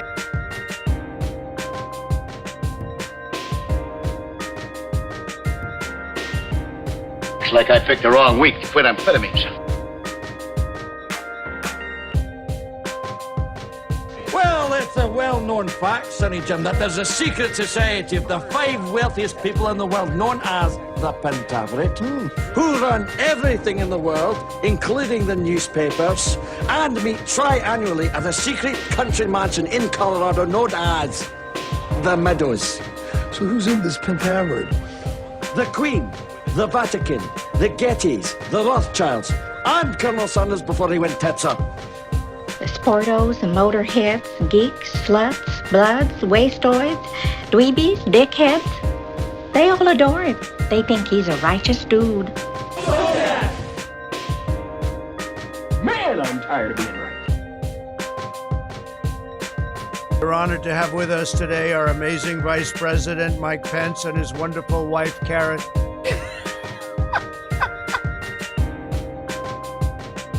Person, woman, man, camera, TV. Wah wah wee wah!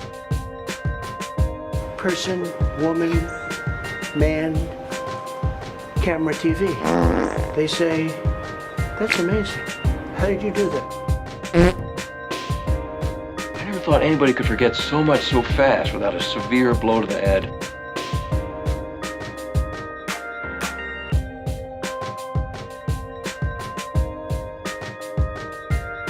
I love lamp. How, in the name of Zeus's butthole, did you get out of your cell?